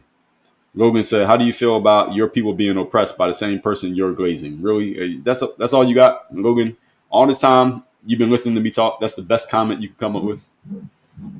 I'm gonna ask you to try again. Logan, come up with something better than that. Trish said, you don't understand. What do I not understand? And then right after that, Enlighten says he gets it. So either I get it or I don't get it. Which one is it? Kingsley said, too bad we have the receipt. Everything MAGA say is wishful thinking. Kingsley, you have the receipt for what? What does it matter that you have a receipt? Again, who is going to be held accountable by your receipt? As far as I can tell, the answer is nobody. Mark said, "Do you know what you're talking about, or was this on the cult memo board?" All right, that's a new comment, somewhat. Trish said, "Love your expensive." I don't know what that is. Kim Dora says, Have you seen what he did with his own business? Which one? And the thing about Trump's business is that they're all private, so you only know what you know about on the news. You don't know the actual insides or the books of the business. Stell Kitty said, I already answered that one. So he's talking feelings, not facts. Really? I've never been accused of that one. Trish said, it's not Obama that created this mess. What mess are you referring to? And whatever mess you're referring to is a multivariate problem, meaning it's been many different elements that created the mess. It's not one thing or one person or one idea that created the mess. What happened is a lot of people try to minimize it down to being one simple thing. People try to make a multivariate problem into something that can be pointed. You can just point to one thing, and that's the reason why we have this situation. That's not true. If the stock market goes down, it's not because of Trump. There's a whole lot of things that were happening before Trump even got involved in politics that put us in a position to where it could go down.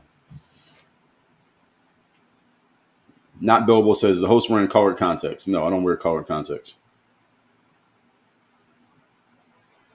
Stell Kitty said Trump is robbing the U.S. Treasury, period. Okay. Would you have proof? Biden gave Trump the most bullish stock market in history. Trump lost $11 trillion in 2 months. I don't know about that. I don't know about saying it's the most bullish stock market in history. That's more of an opinion. And that stock market was down because of COVID, which is not because of Biden, not because of Trump. It was a virus that I think we all can agree didn't start in America. Trish said, how many times will Trump play golf? Have Doge look into that? Every president plays golf. Now, it doesn't matter if he's playing golf or not. What's he supposed to do? What would you rather he be doing besides playing golf? I understand the visual of it, but what exactly should he be doing? Should he be in his office panicking? Would that make you feel better? Geeks R Us said Trump was supposed to be a very poor country with oligarchs running everything, aka 1895. Really, Geeks R Us? That's what you came up with after all this time? I did a whole live on the oligarchy thing last week, so you can go look that up. To Amber and Beyond, good morning. Stell Kitty said his plan will add $35 trillion to the debt. All right, well, we already had debt before. We've had debt for as long as you've been alive. Why is it a problem now? Only because people are looking for ways to pin something negative on Trump. Eric said the stock market lost $10 trillion in 2 days. All right, let's just assume that number is true. If you didn't sell anything, you didn't lose any money. If you didn't sell anything, you didn't lose any money. Zach said by not taxing the people that hoard the wealth, taxing the people getting by instead. Well, that's what the government's been doing for 100 years. Why? Because they have easy access to your money because they get to take it from you before you get it. Let's call it deductions from your paycheck. If you don't want the government taxing your money before you touch it, become a business owner or an investor to where you get your money first and then the government gets paid second. But if you're not getting paid first, the government gets paid before you get paid, you put yourself in a position for that to happen to you. And since everybody knows that's the way it works, if you stay in that position, then I must assume that that's the way you want it. And hoarding the wealth. Zach, what do you mean by hoarding the wealth? If someone has a lot of money, it doesn't mean that they could be technically hoarding it, but hoarding doesn't necessarily have to be a bad thing. If I was to have Elon Musk's money, right? Let's say I had 300 billion, whatever Elon Musk has. Let's just say 300 billion. And I have that and you don't. You got $300 in your account. Am I wrong for having $300 billion? How did I get the money? I didn't steal it from you. I got that money because I went and offered value to the marketplace, and the marketplace responded to the value that I offered by giving me money because I was selling something. That's what entrepreneurship is. That's what the market is. That's the first law of economics called supply and demand. If I find a high demand for something and I solve that demand by supplying a solution to a problem and people pay me for it, and now I have a whole bunch of money, that does not make me a bad person. And if the government doesn't, and the government gives me tax breaks, the reason the government gives me tax breaks is because I create jobs. I create jobs for the government, and the government gives me a tax break in exchange for creating jobs. That's a great deal. And if the government says, Dre, we're not giving you tax breaks anymore, I'm going to say, okay, I'm going to move all my manufacturing and all the jobs that come with it out of this country. So now, not only do you not get my money because you can't tax me because I'm not here anymore, you also don't get the money from my employees because they won't be here either because I'm ending their job and I'm closing down my factory. So the government actually loses if they do that. That's the reason why they don't, quote unquote, tax the rich. So any of you still holding on to this nonsense idea of the government should tax the people who have money, I've addressed this like 10 times in the last 3 months. But there's a bunch of people who still keep believing it. That is not a solution. It has been tried. It's been preached. Obama preached it. Biden preached it. Hillary preached it. Kamala preached it. It has never worked, and it's been tried for decades. It has never worked, and I just explained to you why it doesn't work. So why many of you still keep believing this, I understand why many of you keep believing it. But I guess I just got to keep telling you why it doesn't make sense. Logan said, explain Trump kicking out the El Salvadoran man who was a citizen of America on accident. I don't have to explain it. That's not the topic here today. But if it happened, it happened. What do you want me to do about it? Kingsley said, MAGA can never create jobs. Trump, the only president to lose jobs over his term. Biden created. Again, multivariate problem. Biden did not create anything. It happened while he was president. And other things happened while Trump was president, but multivariate problem. If you understand what that means. Multivariate situation, rather, is a better way of saying it. It's not because of the president. The president gets to take credit or they receive blame because they're the figurehead. But these issues they have many different elements to go into them that are much bigger than just whoever the president is. Finn said, ironically, he's reversing the terrible tariff deals he made. No, some say. Let's see. Geek said, I don't know what y'all are referring to. Geek and not Bill, y'all both said something, but I don't know what you're referring to. I need you to give me context when you leave a comment because y'all are replying I'm reading your reply way after you wrote it. Kim said, why did all the businesses leave in the first place? How do you think they can come back? Which businesses are you talking about? Trish said, how many golf games has he played? I don't know. You tell me. Why does it matter how many golf games he plays? You brought up golf like 3 times. Jojo says, stop people saying ridiculous things online. Y'all must be that 1/3 hate people. I don't know what that means. Larry said, I understand what he's doing, but the majority of Americans can't financially afford what he's doing. And what Larry is saying here is accurate. Yes. Most people don't understand what he's doing because, again, most people are led around by their noses and they're reacting immediately because most people live their lives moment by moment instead of looking long term. And you're right. A lot of people will not be able to afford what he's doing if it goes the direction that it's looking. And the issue with that is, again, in the long term, this will actually be good for America. But in the short term, there's going to be some pain. Again, nothing in life. There's no such thing as a free lunch. If this is going to be fixed, there's some pain that will have to be endured. That's just what it is. So whether it happen now or happen later, it's going to happen. Kingsley said Biden gave Trump the best stock market in history. Again, Biden didn't give Trump the best stock market in history. That's how presidents talk to take credit for everything that occurs. The stock market is a multivariate issue that has a lot more to do with a lot of things than the president, whoever the president is, good or bad.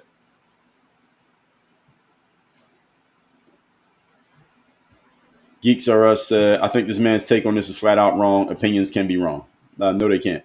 You can disagree with an opinion. An opinion cannot be wrong.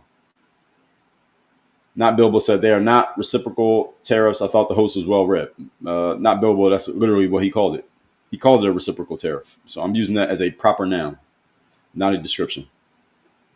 The young Gen Xer said, I've been watching this whole time. I didn't hear you say or like once. Congrats to you, sir. Well, I've been in this game for a while. Thank you. Animal said this dude is hella smart. Thank you. R Trucking. Oh, I lost my spot.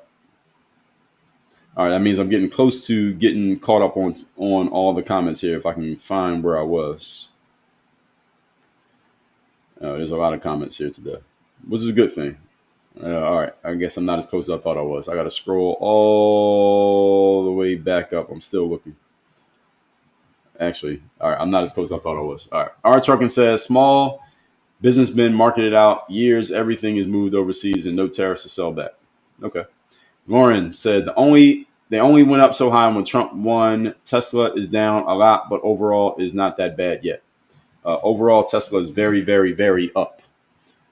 Again, I talked about this because people were talking about Tesla stock. Remember when Tesla stock was going down for like 3 days and Tim Walz, that's his name, right? The guy from Minnesota. I was there. They're dropping. The Tesla stock is dropping.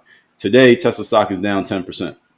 Over the last 5 days, it's down 12%. Over the last month, it's down 8%. Over the last year, down 36%. Year to date, excuse me. Over the last year, Tesla stock is up 38%. over the last year. So if you invested in Tesla a year ago, you have made 38% on your money. There you go, right there. Over the last 5 years, Tesla stock is up 526% since 2020. 526%. And all time, oh, they don't have an all time number right now, but all time is like 10,000%. So again, if you are a long-term investor, this is not anything to worry about. This is actually a great opportunity for you to buy a whole bunch of stuff when everybody else is panicking. INF3 said, I'm a solution specialist making six figures, never went to college. Congrats. Jeremy said, if you want to run a business, don't go to school. Learn from a successful businessman. Yes, that's true. You can do both. You can still go to college and learn from a businessman. You just got to do that. Kat says, stop with the personal attack comments. Let's listen. No, Kat is all part of the game. It's not going to stop even if you say that. So you can try. Candy said, I thank you for all your knowledge. Don't listen to these jerks. Well, Candy, I appreciate the compliment, but as far as the negative commentary, I've been publishing content on the internet for 20 years. There's nothing that can be said to me in a comment that I haven't seen before. So I appreciate it, but I don't need that. Gigi said, this man is not MAGA. You are getting him mixed up with someone else. No, I'm not MAGA. If I was MAGA, this would be a whole different conversation. Edward says, this is a good time to buy stocks. Hell yeah. Yes, it's a good time to buy stocks. As they say in the stock world, buy the dip. And again, this is not financial advice. Please get your financial advice from a licensed financial professional before making any investment decisions. But yes, it's a good time to buy stocks. Buy the dip just means if you like a company, you want to buy it when the price is down, if you believe it's going to go back up. And that's all based on your judgment or the judgment of your financial advisor. So if you believe Apple, for example, is going to go up, I was just looking at Apple. So let's just say you want to invest in Apple, but you've never invested in Apple before, but you want to. So today, Apple is $188.38 a share. It is down 7% from the day before. So Apple is down 7%. So you can invest in Apple if you believe Apple's going to go back up. Right now it's down. If you believe it's going to go back up, then you should buy Apple today. Because then you will quote unquote make money. I mean, you only make money when you sell, but you would technically make quote unquote on paper make money. So yes, this is a good time to buy stocks. Yes. It depends on which stock though, Edward. Marquis says, so is Trump above criticism? So you asked two questions. So is Trump above criticism? Hell no. Nobody's above criticism. Why do you think his short-term pain in the Doge cuts will work? I just spent an hour and a half explaining that, Marquis. I don't know if you just came in here late, but you can watch the whole live all over again if you didn't see it. Feisty Patriot says, refreshing to have someone speak openly and honestly. Appreciate your content. Thank you. Complimentary Wave said, from what I've read, America used to pay the bills by increasing tariffs and lowering taxes. Oh, that's possible. R. Trucking said, we don't have tariffs, so other large corp can move jobs outside and sell back into our country. Yes, I understand that. Vivian said, I think you are one of the most knowledgeable persons I've listened to. You are impartial. Thank you. Queen Amani said, I'm a store owner and this affects product prices. Of course it does. If it actually happens the way he announced it. Now, again, this is what everyone needs to understand about politics. For those of you who don't understand how politics works, what gets announced and what actually happens are often two different things. So Trump announced something and everybody's talking about it, including myself. But what he actually does is not going to be the same as what he announced. It may be similar, but it's not going to be the same. Ryan said, everyone has been using tariffs against us for years. Now that we do it, it's a problem. Exactly. That's what Thomas Sowell said, is that when someone's used to preferential treatment, treating them fairly feels like you're doing them a disservice. Doran the Dacian says, should we be worried about the economy for America in the near future? In the near future, like in the short term, yes. In the long term, no. Because the strength of the economy ultimately comes down to the psychology of the citizens. If the citizens are pessimistic about the future, then people stop spending money and you get a slowdown. If people are optimistic about the future, people spend more money and you get a bolstered economy. DNG said, money works for me via investments. Yes, exactly. Vivian said, I told everyone who is living in fear to flow you. I trust what you say. Well, thank you. Lauren said, I've been in finance since 2009. This is not insane. Well, there you go. Lauren, give us more context. The Gen Xer says, if now is the time to buy, how do you suggest a blue collar guy starting out get the money to invest? How much money do you need to invest? Good thing, young Gen Xer, is the world that we live in now. You can become an investor with $1. Literally $1, you can start investing. You can buy $1 worth of Apple stock. They call it fractional investing. And you can do this on any app. You can get on Robinhood. You can get on, what's the other one? I use one called Stash. I use Robinhood too. You can get any app, even the bank. You can get on Coinbase. You can buy $1 worth of Bitcoin. You can buy $1 worth of stock. You don't need money, quote unquote, money to invest. You just got to have any amount of money you can start investing. So 40 years ago, let's say if my parents wanted to be investors, you had to have a brokerage account. You might need to get with a financial investor. You had to be an accredited investor, or you had to earn a certain amount of money. Or if you just wanted to get in, you had to have like $10,000, and you had to buy a certain number of stocks. There was a minimum number of shares, you had to buy in order to be an investor. So Apple right now, for example, Apple is $188 a share. So back in the day, Apple wasn't this price back in the day, but let's just say 40 years ago, you had a company like Apple. It was $188 a share. To even get in, if you want to invest at all, they may say you have to buy a minimum of 100 shares. So that minimum of 100 shares, $188 is $18,800. You had to have this much money just to become an investor, period. These days, you only need this much, $1. You can invest with $1 these days. So answering your question, Young Jing answer, the answer is $1. That's what you need to become an investor. Highway Trucking said, Trump going to make me rich. Yes, any president can make anybody rich if you play the game the right way. BK said, by keeping tariffs low, even when others impose the U.S. promotes stability. Yes, I understand that. Encourages global trade and avoids trade wars that hurt his own consumers. I understand that. But at the same time, there's a trade-off to that too. Everything has a trade-off. Kel said, just came in. What's the topic? We're talking about Trump's reciprocal tariffs. Jeremy said, everyone on here talking the consumer view on what can I get, not the what can I produce. That's a very good point. But the average person is just a consumer and not a producer at all. So again, that's why the producers are the ones with all the money. And then the consumers get mad and say, why the producers got all the money? Because they're the ones fucking producing. While you're spending all your money, they're making money by giving you the things you buy. But nobody brings that up. And if you bring it up, then it's like, oh, well, you're just defending the oligarchs who are controlling everything. And then you get all the nonsense comments. And there are way more people talking like that than there are people who talk on the other side. The people who are on the other side, they understand it, but they generally don't say anything because they know they're going to get a ton of blowback by the 99% of people who don't understand it. Heidi says, it's hard to judge right now the market bottom. Yes, it is. That's the reason why in investment, people call it dollar cost averaging. You just invest a consistent amount over a consistent period of time. You're not trying to time the market. Timing the market is very hard to do, if not impossible. I wouldn't try to time the market. But again, this is not financial advice. Get your financial advice from a licensed financial professional. DNG said, we will be okay. S&P dropped 13% in March 2020, ended up 59% year to date. There you go. Right there. Howie said, where would you direct your first-time investor to start investing? Do you have to consult a professional? I would not. You do not have to consult a professional. What I would suggest you do is go to any one of the apps that offer investing, like Robinhood, Coinbase, Stash, Acorns is another one. What's another one? Opportune is another one. I got so many of them. I use all of them. I put a little bit of money in everything. Betterment is another one. What's another one I use? I got so many. I don't even remember all of them. Fundrise is another one. There's so many. Any one of those apps. I use an app called Stash. They're pretty good. And they offer you a bunch of articles that explain stuff to you, Howie. So go to this app called Stash. I actually got an affiliate code, but I won't even bother you with that. You can DM me. My assistant will send you the code. But you get on an app like that, and they have a bunch of articles that explain things in pretty simple terms. You also get on ChatGPT and ask that same question. They'll give you some advice as well. SS said, you are MAGA, and it's sad that you do this. All right, that's a nice try there, SS. I am not MAGA, and what is sad about what am I doing? What is this that I'm doing? Bede said, the C country abolished laws on intellectual property, saying unimpeded duplication of U.S. products. Yes, that's been going on for a long time. That's been going on 20 years. Going back when I first started selling products online, a lot of my stuff was getting duplicated in the C country, and I wasn't making any money off my own products being sold there, including content. LG said, what do you think? What would our conversations feel like if we were not allowed to use the color refer? What are you talking about? I don't know what you mean. Vivian said, go to the beach on vacation. I only notice when Trump does it. Yes, exactly. How much time did Joe Biden spend on vacation when he was literally still the president? Nobody said anything.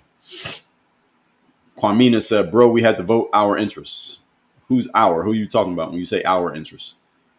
And what are your interests? And are you voting them?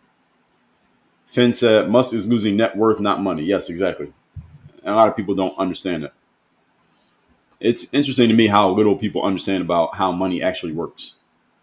That's always been interesting to me. Actually, it's not a mystery when you understand they don't teach it in school. And there's a reason why they don't teach it in school, because they want to keep people ignorant. Trump has business meetings on the golf course every day. Yes, I don't play golf, but I've been told by people who do that the golf course is one of the best places to get business done. I am the decide. Why don't we see Democrats these days waving Confederate flags? Why do we see Republicans waving? I don't have no idea where that question's coming from. SS said, I know someone with 20 million in property but had very little cash. Yes, that's a common thing. WTF said, are there any stocks we should be looking at? And I can't give you a stock advice. I would say S&P 500 is the simplest, easiest one. S&P 500 is returned. ChatGPT just said it, and this is true, 10 to 11% annually for the last 100 years. Let me look at that again. Yeah, S&P 500 averaged a 10 to 11% annually over the last 500 years. But there's a couple of different stocks that offer the S&P 500. So let me look it up.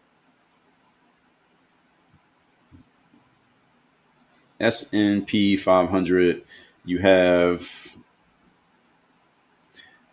the, let me look. Oh yeah, SPY, SPYD. You have the VOO. And some of y'all can put this in the comments. Some of y'all who know these off the top of your head better than I do. S&P 500. Yeah, so Vanguard has one, Invesco has one, Invesco has another one, ProShares has one, iShares has one, Invesco has one, Invesco, ProShares, Invesco. There's a whole bunch of S&P 500 stocks. Let me ask ChatGPT. It'll give me a better answer. What stock should I invest in if I want to buy into the S&P 500?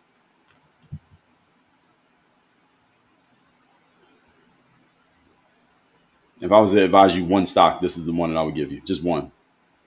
So what they say is, so for those who don't know what the S&P 500 is, it's actually 500 stocks in one basket, 500 different stocks. And they basically represent the whole of the American market. So basically the 500 stocks that represent where the American market is going, they put them all into one group. And then you can invest in that group instead of buying each one of the 500 stocks individually. So you can get into an index fund or an ETF. I'm getting this off ChatGPT is explaining this. And they mirror the performance of the S&P 500. So they look at the S&P 500. They put together a entity that looks just like the S&P 500, so you get the same results. So ETF, exchange trading funds. So you got the SPY stock. I invest in that one. The VEO is another one I invest in. Then IVV. So just look those numbers up and you're investing. SPY, VOO, IVV. So you see it right here. SPY is the S&P 500 ETF Trust. The VOO is the Vanguard S&P 500, and the IVV is the iShares S&P 500. They all do the same thing. They're just different companies doing the same thing.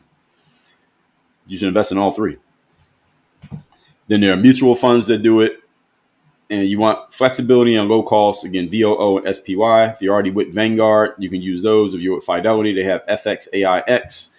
Long-term buy and hold, then low expense ratio ETF like VO or IVV. I got this right off ChatGPT, so y'all can mimic the same result by asking ChatGPT same question. Y'all heard me ask the question.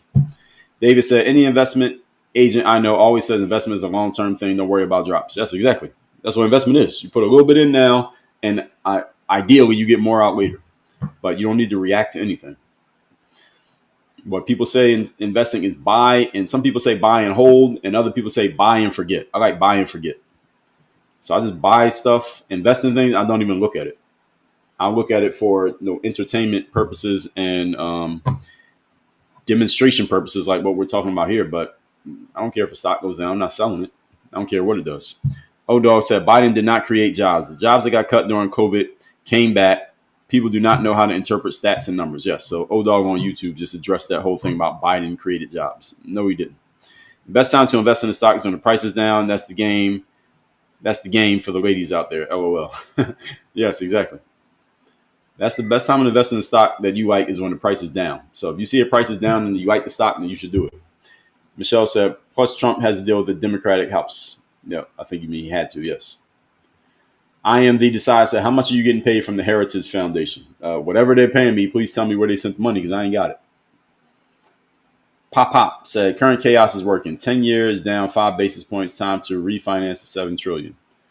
We'll see. Kwamina said, how come Elon got involved in government? Did he really think that was a good idea for business. I think Elon really did want to help, and also the government was kind of coming after him before Trump won. He talked about that.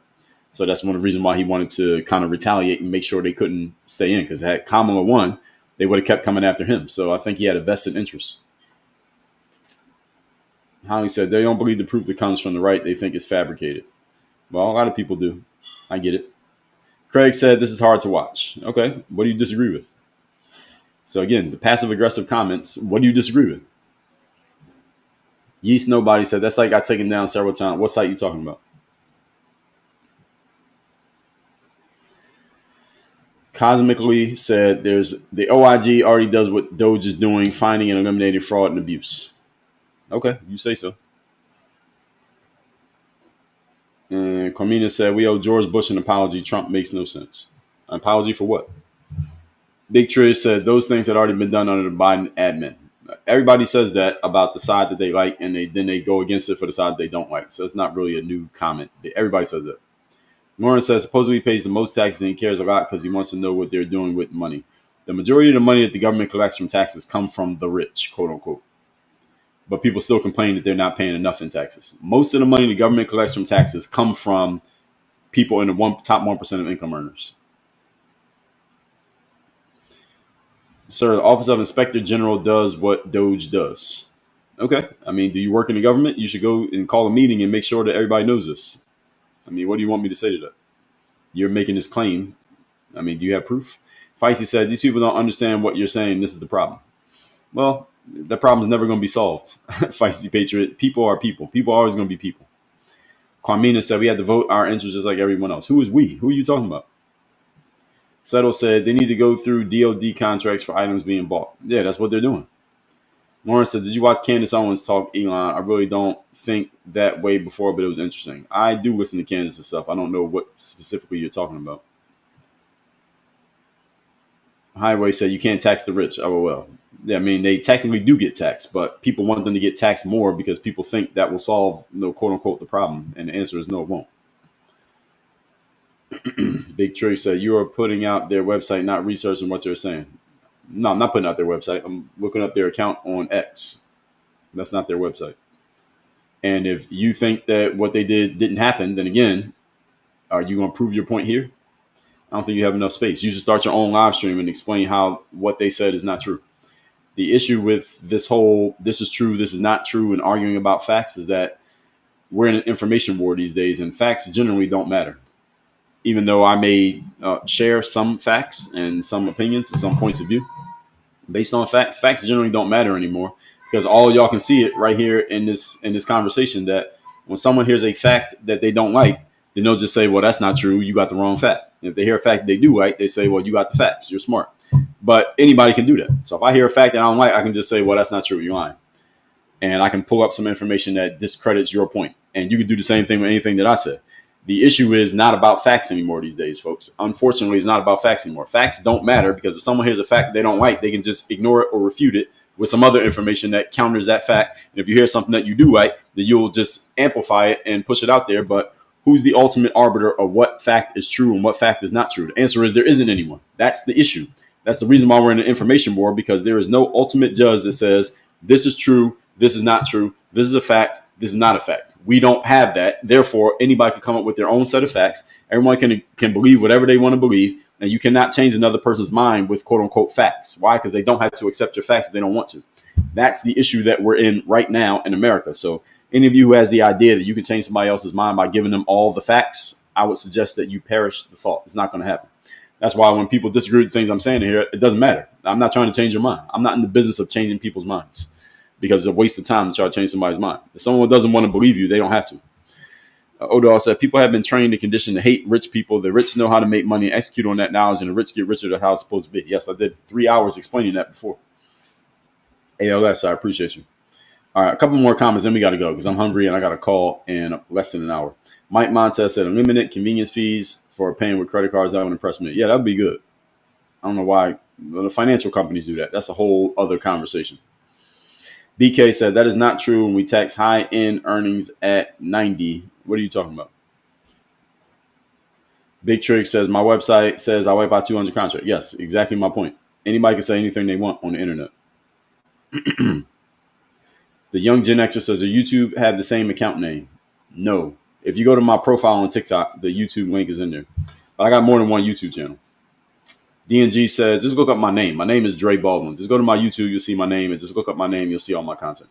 DNG says, thank you for educating the masses. A lot of people are misinformed about how the economy works. Well, you're welcome. At the same time, there's a bunch of people who don't want any different information. They're not going to accept it no matter how it's packaged, which is what I explained. This is why we're in the information war, folks. People do not have to accept anything they don't want to accept, even if it's true. Because they can believe what they want to believe, you believe what you want to believe, and no one has to agree. And that's pretty much how it goes. David said, no business hires 100 employees do the same job as 10 employees, but our government does. That's a good point. A great example. Ray said 1.9 million is nothing. Okay, so give me $1.9 million, Ray. I'll tell you where to send it. Send it to my PayPal. Since it's nothing. Please give me your nothing. Keith said conflict of interest. Well, it depends. It depends. It could possibly be a conflict of interest, but if what Elon is doing for the government is actually helping the government, then he should keep doing it. Just because he works there doesn't mean he's not helping.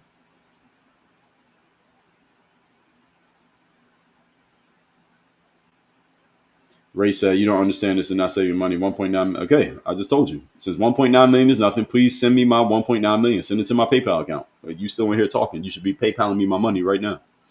Send me the nothing that you have. Mikey said, you look for another job, was looking when you found the one you have. Yes, exactly. User, thank you.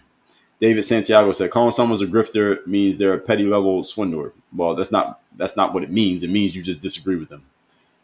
Grifter has become an overused term. And when someone disagrees with something that they hear, they just call that person a grifter. That's the common colloquial use of the word grift now.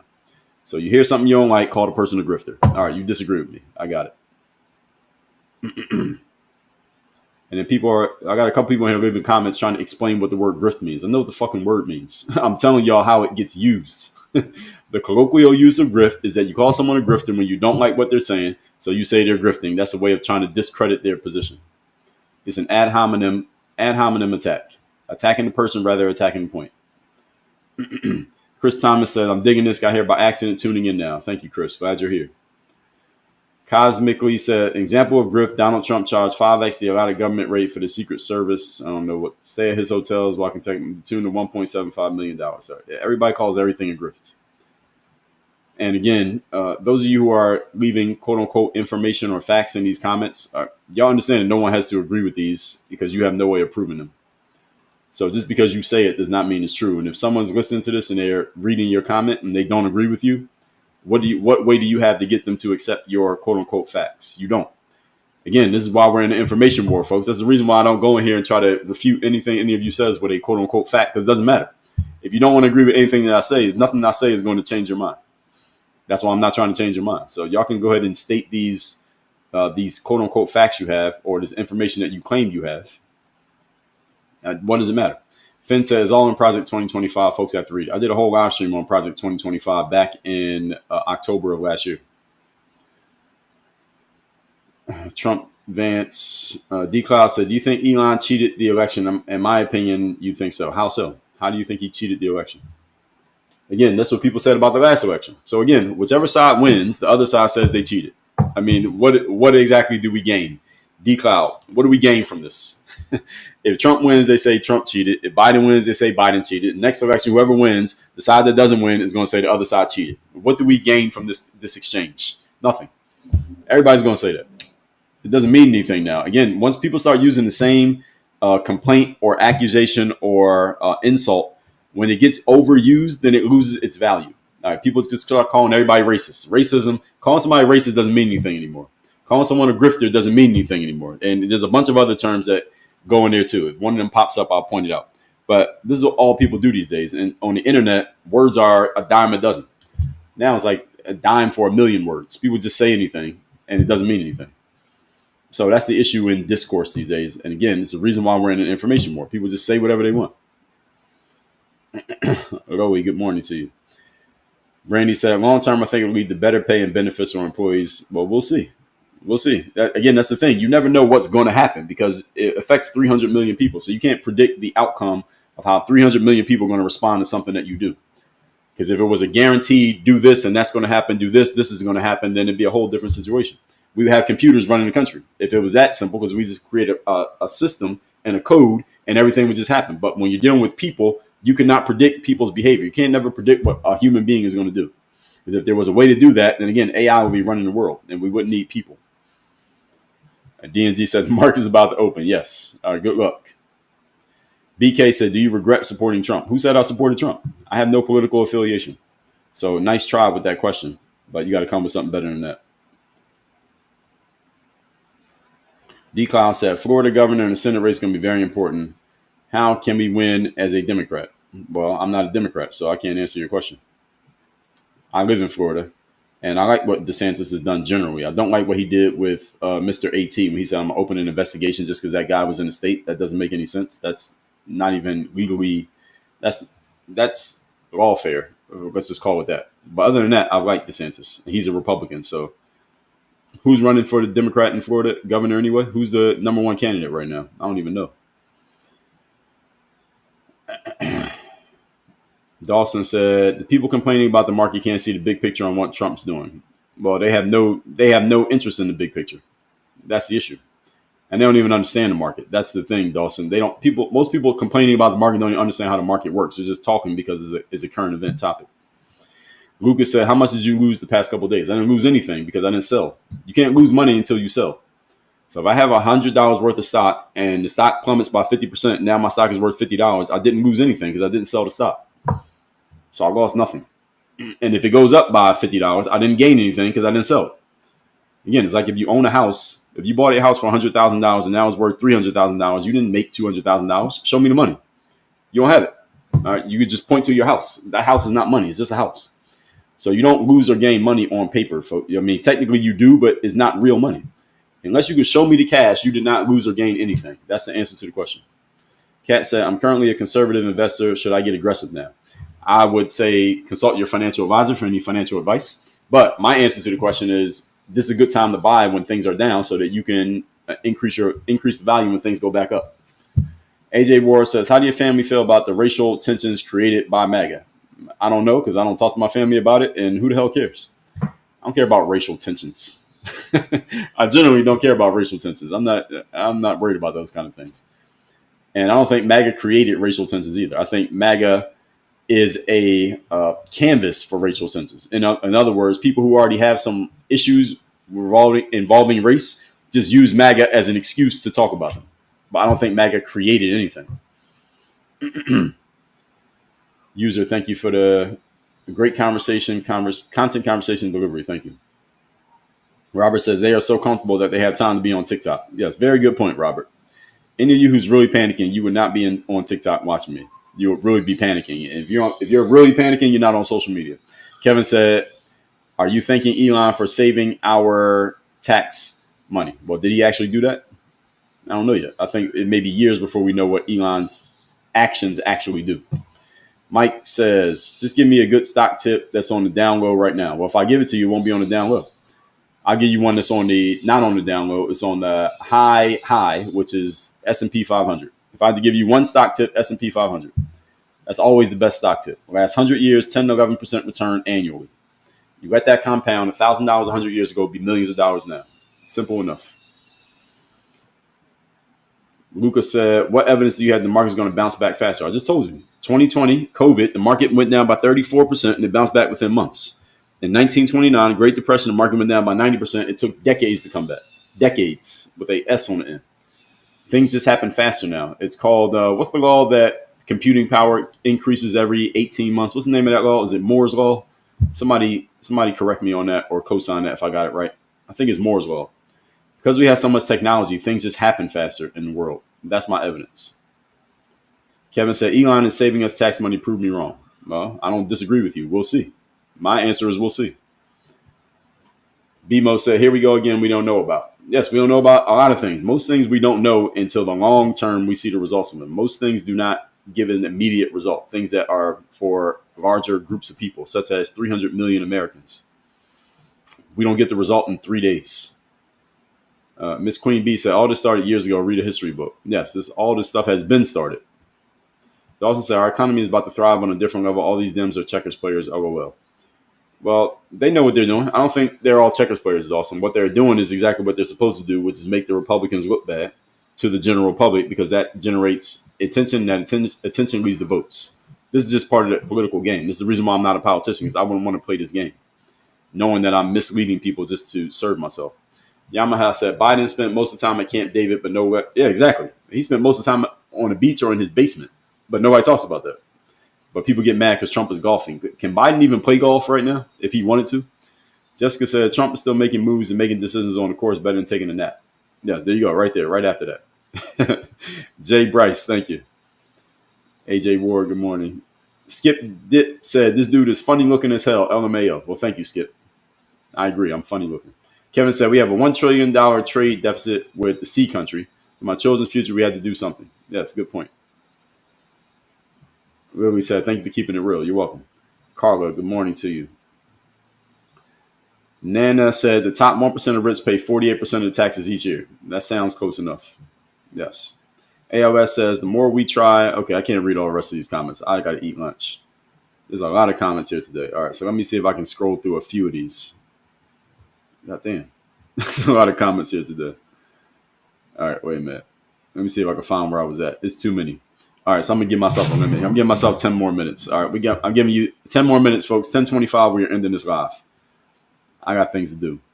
All right, so I missed some of the comments. So if I missed your comment, it's not personal. I just got to skip through some of these so I can read a few. Stocks are on sale, Dally Max said. Yes, correct. Exactly. Michael said people don't understand it. A lot of people don't understand it, not just here. Lauren said media manipulation. The Trump inherited the best stock market. We'll look at it. Yes, exactly. There's another one. So some of you understand it. Lauren said, yes, I'm still up in Tesla's overall, but I lost the most in a short period. But overall, I'm up in all. Yes, exactly. Ron said, where do you go to invest money? I spread it out. But again, this is not financial advice. Talk to your financial advisor or a licensed financial professional for making any investment decisions. I named a bunch of apps that I use. I use Robinhood. I use Coinbase. I use Fundrise. I use Opportune. I use, what's another one I use? I'm trying to remember off the top of my head. I use Stash. And any banking app that you use, they all offer some form of investment. I use Acorns. Even Cash App allows you to invest. You can even invest on Cash App. In any bank you have an account with, they offer some form of investing options. Everybody offers it now. So anywhere, I would say spread it out. But again, this is not financial advice. Kevin said, people mad about this do not care about our kids' future, just theirs. It's a very good point. Yes. Dad Merle said, best time to buy is when there's blood in the streets. That's exactly right. But see, people are so anxious when there's blood in the streets and they don't even realize the opportunity that they're missing. Jessica said, what's the best stock to buy? Any of you got any advice? What's the best stock to buy? My answer is S&P 500. Always the same. SPY. Just look up SPY or VOO. That's the best stock to buy always. Mike said, do you think NVIDIA is going to stay the leader or will another AI pass them up? I like NVIDIA. I'm an investor in NVIDIA, and their stock is down right now, but I'm not selling it. So I ain't selling none of my stocks. I'm not selling anything. Only thing I'm selling is books, according to some of my detractors in the comments. Dr. Black Sox, can you imagine the fraud that took place for this trade imbalance? Yeah, exactly. The Trump league wants to win. They should remove tariffs. Yes, exactly. They should. Charles Schwab is another good one. Yes. Mars said, need more context than Trump is the worst president. Well, that's all the context you're going to get from most people. Mike said, you can even buy stocks on Cash App. Yes, I mentioned Cash App. Any app that allows you to transact money, they usually offer somewhere where you can buy stocks. They all do it now because it's so easy to do. Money said, how do I learn how to understudy by step? How do I learn to invest step by step? Get on any app that offers you investing and read their articles. They all offer articles that tell you how to do it. Actually, Mommy, Dad, what you should do is you can get on ChatGPT and say, how do I learn to invest step by step? So I'm gonna ask the question on ChatGPT right now. Someone in my TikTok live stream is asking me, how do they learn to invest in a step-by-step way? Question mark. Can you provide me an answer? All right, so I just asked ChatGPT this question. They say, absolutely, here's a clean step-by-step breakdown of how you can say directly on your TikTok live to help someone new understand how to start investing. So y'all want me to read this out loud? They're literally giving me a script of what to say to you. All right, how long is this? I'm going to read it really quickly, so listen fast so I don't have to talk slow. Here's a simple step-by-step. You're just getting started investing, whether in stocks, ETFs, or long-term wealth building. Pay attention and take notes. Again, I'm reading straight off ChatGPT. Number one, educate yourself. Learn what stocks, ETFs, index funds, and dividends are. Just learn what they are. Know the difference between trading and investing. So trading is short term, investing is long term. So that's good. That's a good point. Number two, open an investment account. You need a brokerage account. You can use something like Fidelity, Vanguard, Charles Schwab, or apps like Robinhood or E-Trade. If it's for retirement, look into a Roth IRA or traditional IRA. Now, I don't know why they're saying you need a brokerage account because no, you don't. So ChatGPT, this information is actually inaccurate. You don't need a brokerage account. All you need to do is sign up for any app that allows investing, like Cash App. You don't need a brokerage account. They do all that for you. So this is actually outdated. You don't need a brokerage account. Number three, start with index funds or ETFs. Instead of picking individual stocks, buy a piece of the entire market, such as the S&P 500, which I just told you. VOO and SPY are the name of those stocks. Number four, automate it. Set up automatic deposits weekly or monthly. That's also a very good idea. Every week, have it take a certain amount of money out of your account and invest into things so that you don't have to remember to do it every week. That I also do. And all of you should do that. Consistency beats timing. You're building a habit and growing your money over time, so you don't even have to think about it. That's a good idea. Number five, keep it long term. Don't panic when the market dips. ChatGPT just told you. ChatGPT just told you. Don't panic when the market dips. That's normal. You're investing for 5, 10, and 20 years, not for next week, especially those of you who have kids. You should not be reacting to anything happening in the market. Your kids are 5 years old. You need to be investing for them when they're your age. So why are you reacting to something that happened on Friday is Monday? That makes no sense. And again, follow people who break down investing in simple terms. Read books like, here's a couple books. The Simple Path to Wealth by J.L. Collins. I haven't read that one. The Psychology of Money by Morgan Housel. I have read that one.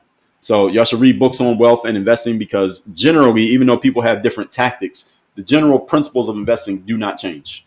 So there's your answer, Mommy Modette. Hopefully that helped you. Erica said $36 a month. I don't know what that is an answer to.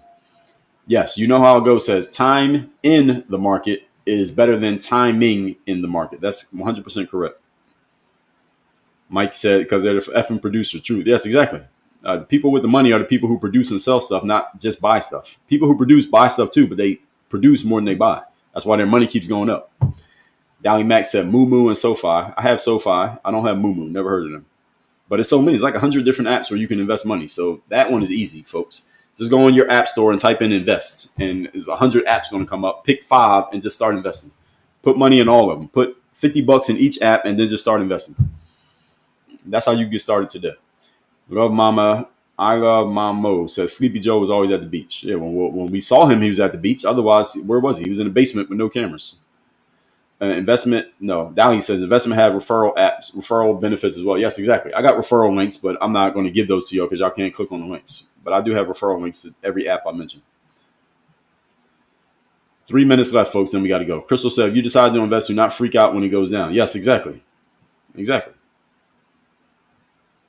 Robert said, Buffett said his inheritors are all linked to S&P 500 and they're not allowed, his inheritors, his kids, right? And they're not allowed them. Exactly. That's exactly what you're supposed to do. Link everything to S&P 500 just to be safe. If you don't want to choose stocks like Apple or Tesla or Nvidia, just get in the S&P 500 because they're all part of it anyway. So that's it. Ryan said, are those IKEA bookshelves? How do they hold up? Because I'm in the market for my kids' room. So Ryan, I'm glad you asked that question. No, these are not from IKEA. I used to have shelves from IKEA. The problem is when you put books like this, because books are heavy, you put books on a shelf like this, the shelf eventually starts to sink in and it eventually falls apart. So I got rid of that one. I got this from a website called Wayfair, Wayfair. They sell much better furniture than IKEA. The challenge with Wayfair furniture is that you do have to assemble it or you got to hire somebody to come build it for you. But this is much more sturdy. So the IKEA version of this would be like $150. These shelves, I got 2 of these 2 black shelves. They were like, I think the 2 of them together was like $500. I think something like that. Like $500 for the 2 of them put together. But these are much better. Do not buy, if you're going to use it long term, don't buy it from IKEA because IKEA shit is cheap and it falls apart. So I'm not a fan of IKEA furniture for the long term. If you only need it for a couple months, get IKEA. But if you want to keep it for the long term, and especially if you're putting something valuable or something that is going to challenge it, spend more money up front and you get more in the long term. I'm not a fan of IKEA. Kate, good morning to you. Nina Horn, good morning. Nolly Pop said the top 1% have most of them. Yeah, they do. And there's a reason why they got most of the money. Creator of Art said that's the most real statement I heard in a while. Thank you. Mike said, I know you can't give me stock advice. Give me initials. Yeah, so I gave you the best ones. No, the best ones is SPY and VOO, Mike. Not an individual company. Get into the ETFs to get all the market because the market generally goes up. Things get better in America. That's how it works here. Things just keep getting better. So SPY, VOO, those are your best ones. Audacity, good morning to you. Creator said I could use about $1 million right now. Yeah, exactly. That guy who said 1.9 million is nothing. I'm waiting for him to send me my money. I didn't get it yet, so I don't know. Maybe he changed his mind. Unearthly said cover the reporter who got punched. Yeah, I saw that little clip. I don't know. That's not worthy of a whole live stream. I saw it. It was funny, but I don't know what else to say about it. No, I don't think Trump is going to destroy America. Honest Abe, he can't destroy America. It's too many checks and balances. Michelle said these people learn a new word, then just post it. Yeah, that's pretty much. So grift is the current hot word to use when you don't like somebody. Is call them a grifter. So there's another word coming up. Ali Pop said you voted for Trump. That's the support. I never told you who I voted for. Don't assume. I did a whole live stream on who to vote for. As a matter of fact, it was 2 hours long. I posted it back in November or October of 2024. Carla, thank you for the gift. All right, a couple more comments, and I got to go. Lynn said, you're not funny looking. You're attractive as hell. Well, thank you. I appreciate the compliment. Erica said, buy Bitcoin, but do your research. Oh, I invest in Bitcoin as well. I didn't even mention Bitcoin. That's a good one. Yes, Bitcoin is a good one. And Bitcoin is lower than it was. A couple months ago, Bitcoin was at 100, almost 110,000. Now it's down around 83. Good time to invest in Bitcoin if you think it's going to go up. If you think it's going to go up, you should invest. That's just simply how it works. Mike said, I've just been playing with the stock market comments. I do appreciate the nonpartisan talk. Oh, I got you, Mike. Appreciate you. All right, a couple more comments, then we have to go. Butterfly said, I plan to purchase more stock, but I believe things will turn around in the future. I believe, yes, that's exactly. Any of you who thinks in the future things are going to get better, you should invest in the stock market because you're going to make money. If you think it's going to get better, you should invest. And that's it. Anything you think is going to get better, you should invest in it now. And number one thing to invest in is yourself, by the way. Number one product to invest in is yourself. How do you invest in yourself? Read books, go to programs, go to events, buy courses, hire coaches, join mastermind programs. Number one investment is always you because you will always be around. Apple might not be around. Amazon might not be around. The stock market, who knows? Maybe it won't be around. You will always be around. Number one product to invest in is yourself. Kelly says start with an index fund. Yes, exactly. Erica says Stash has a wizard that'll walk you through. Yes, exactly. Stash has that. Betterment has that. They all got it. I mean, every app has these things that will help you make decisions.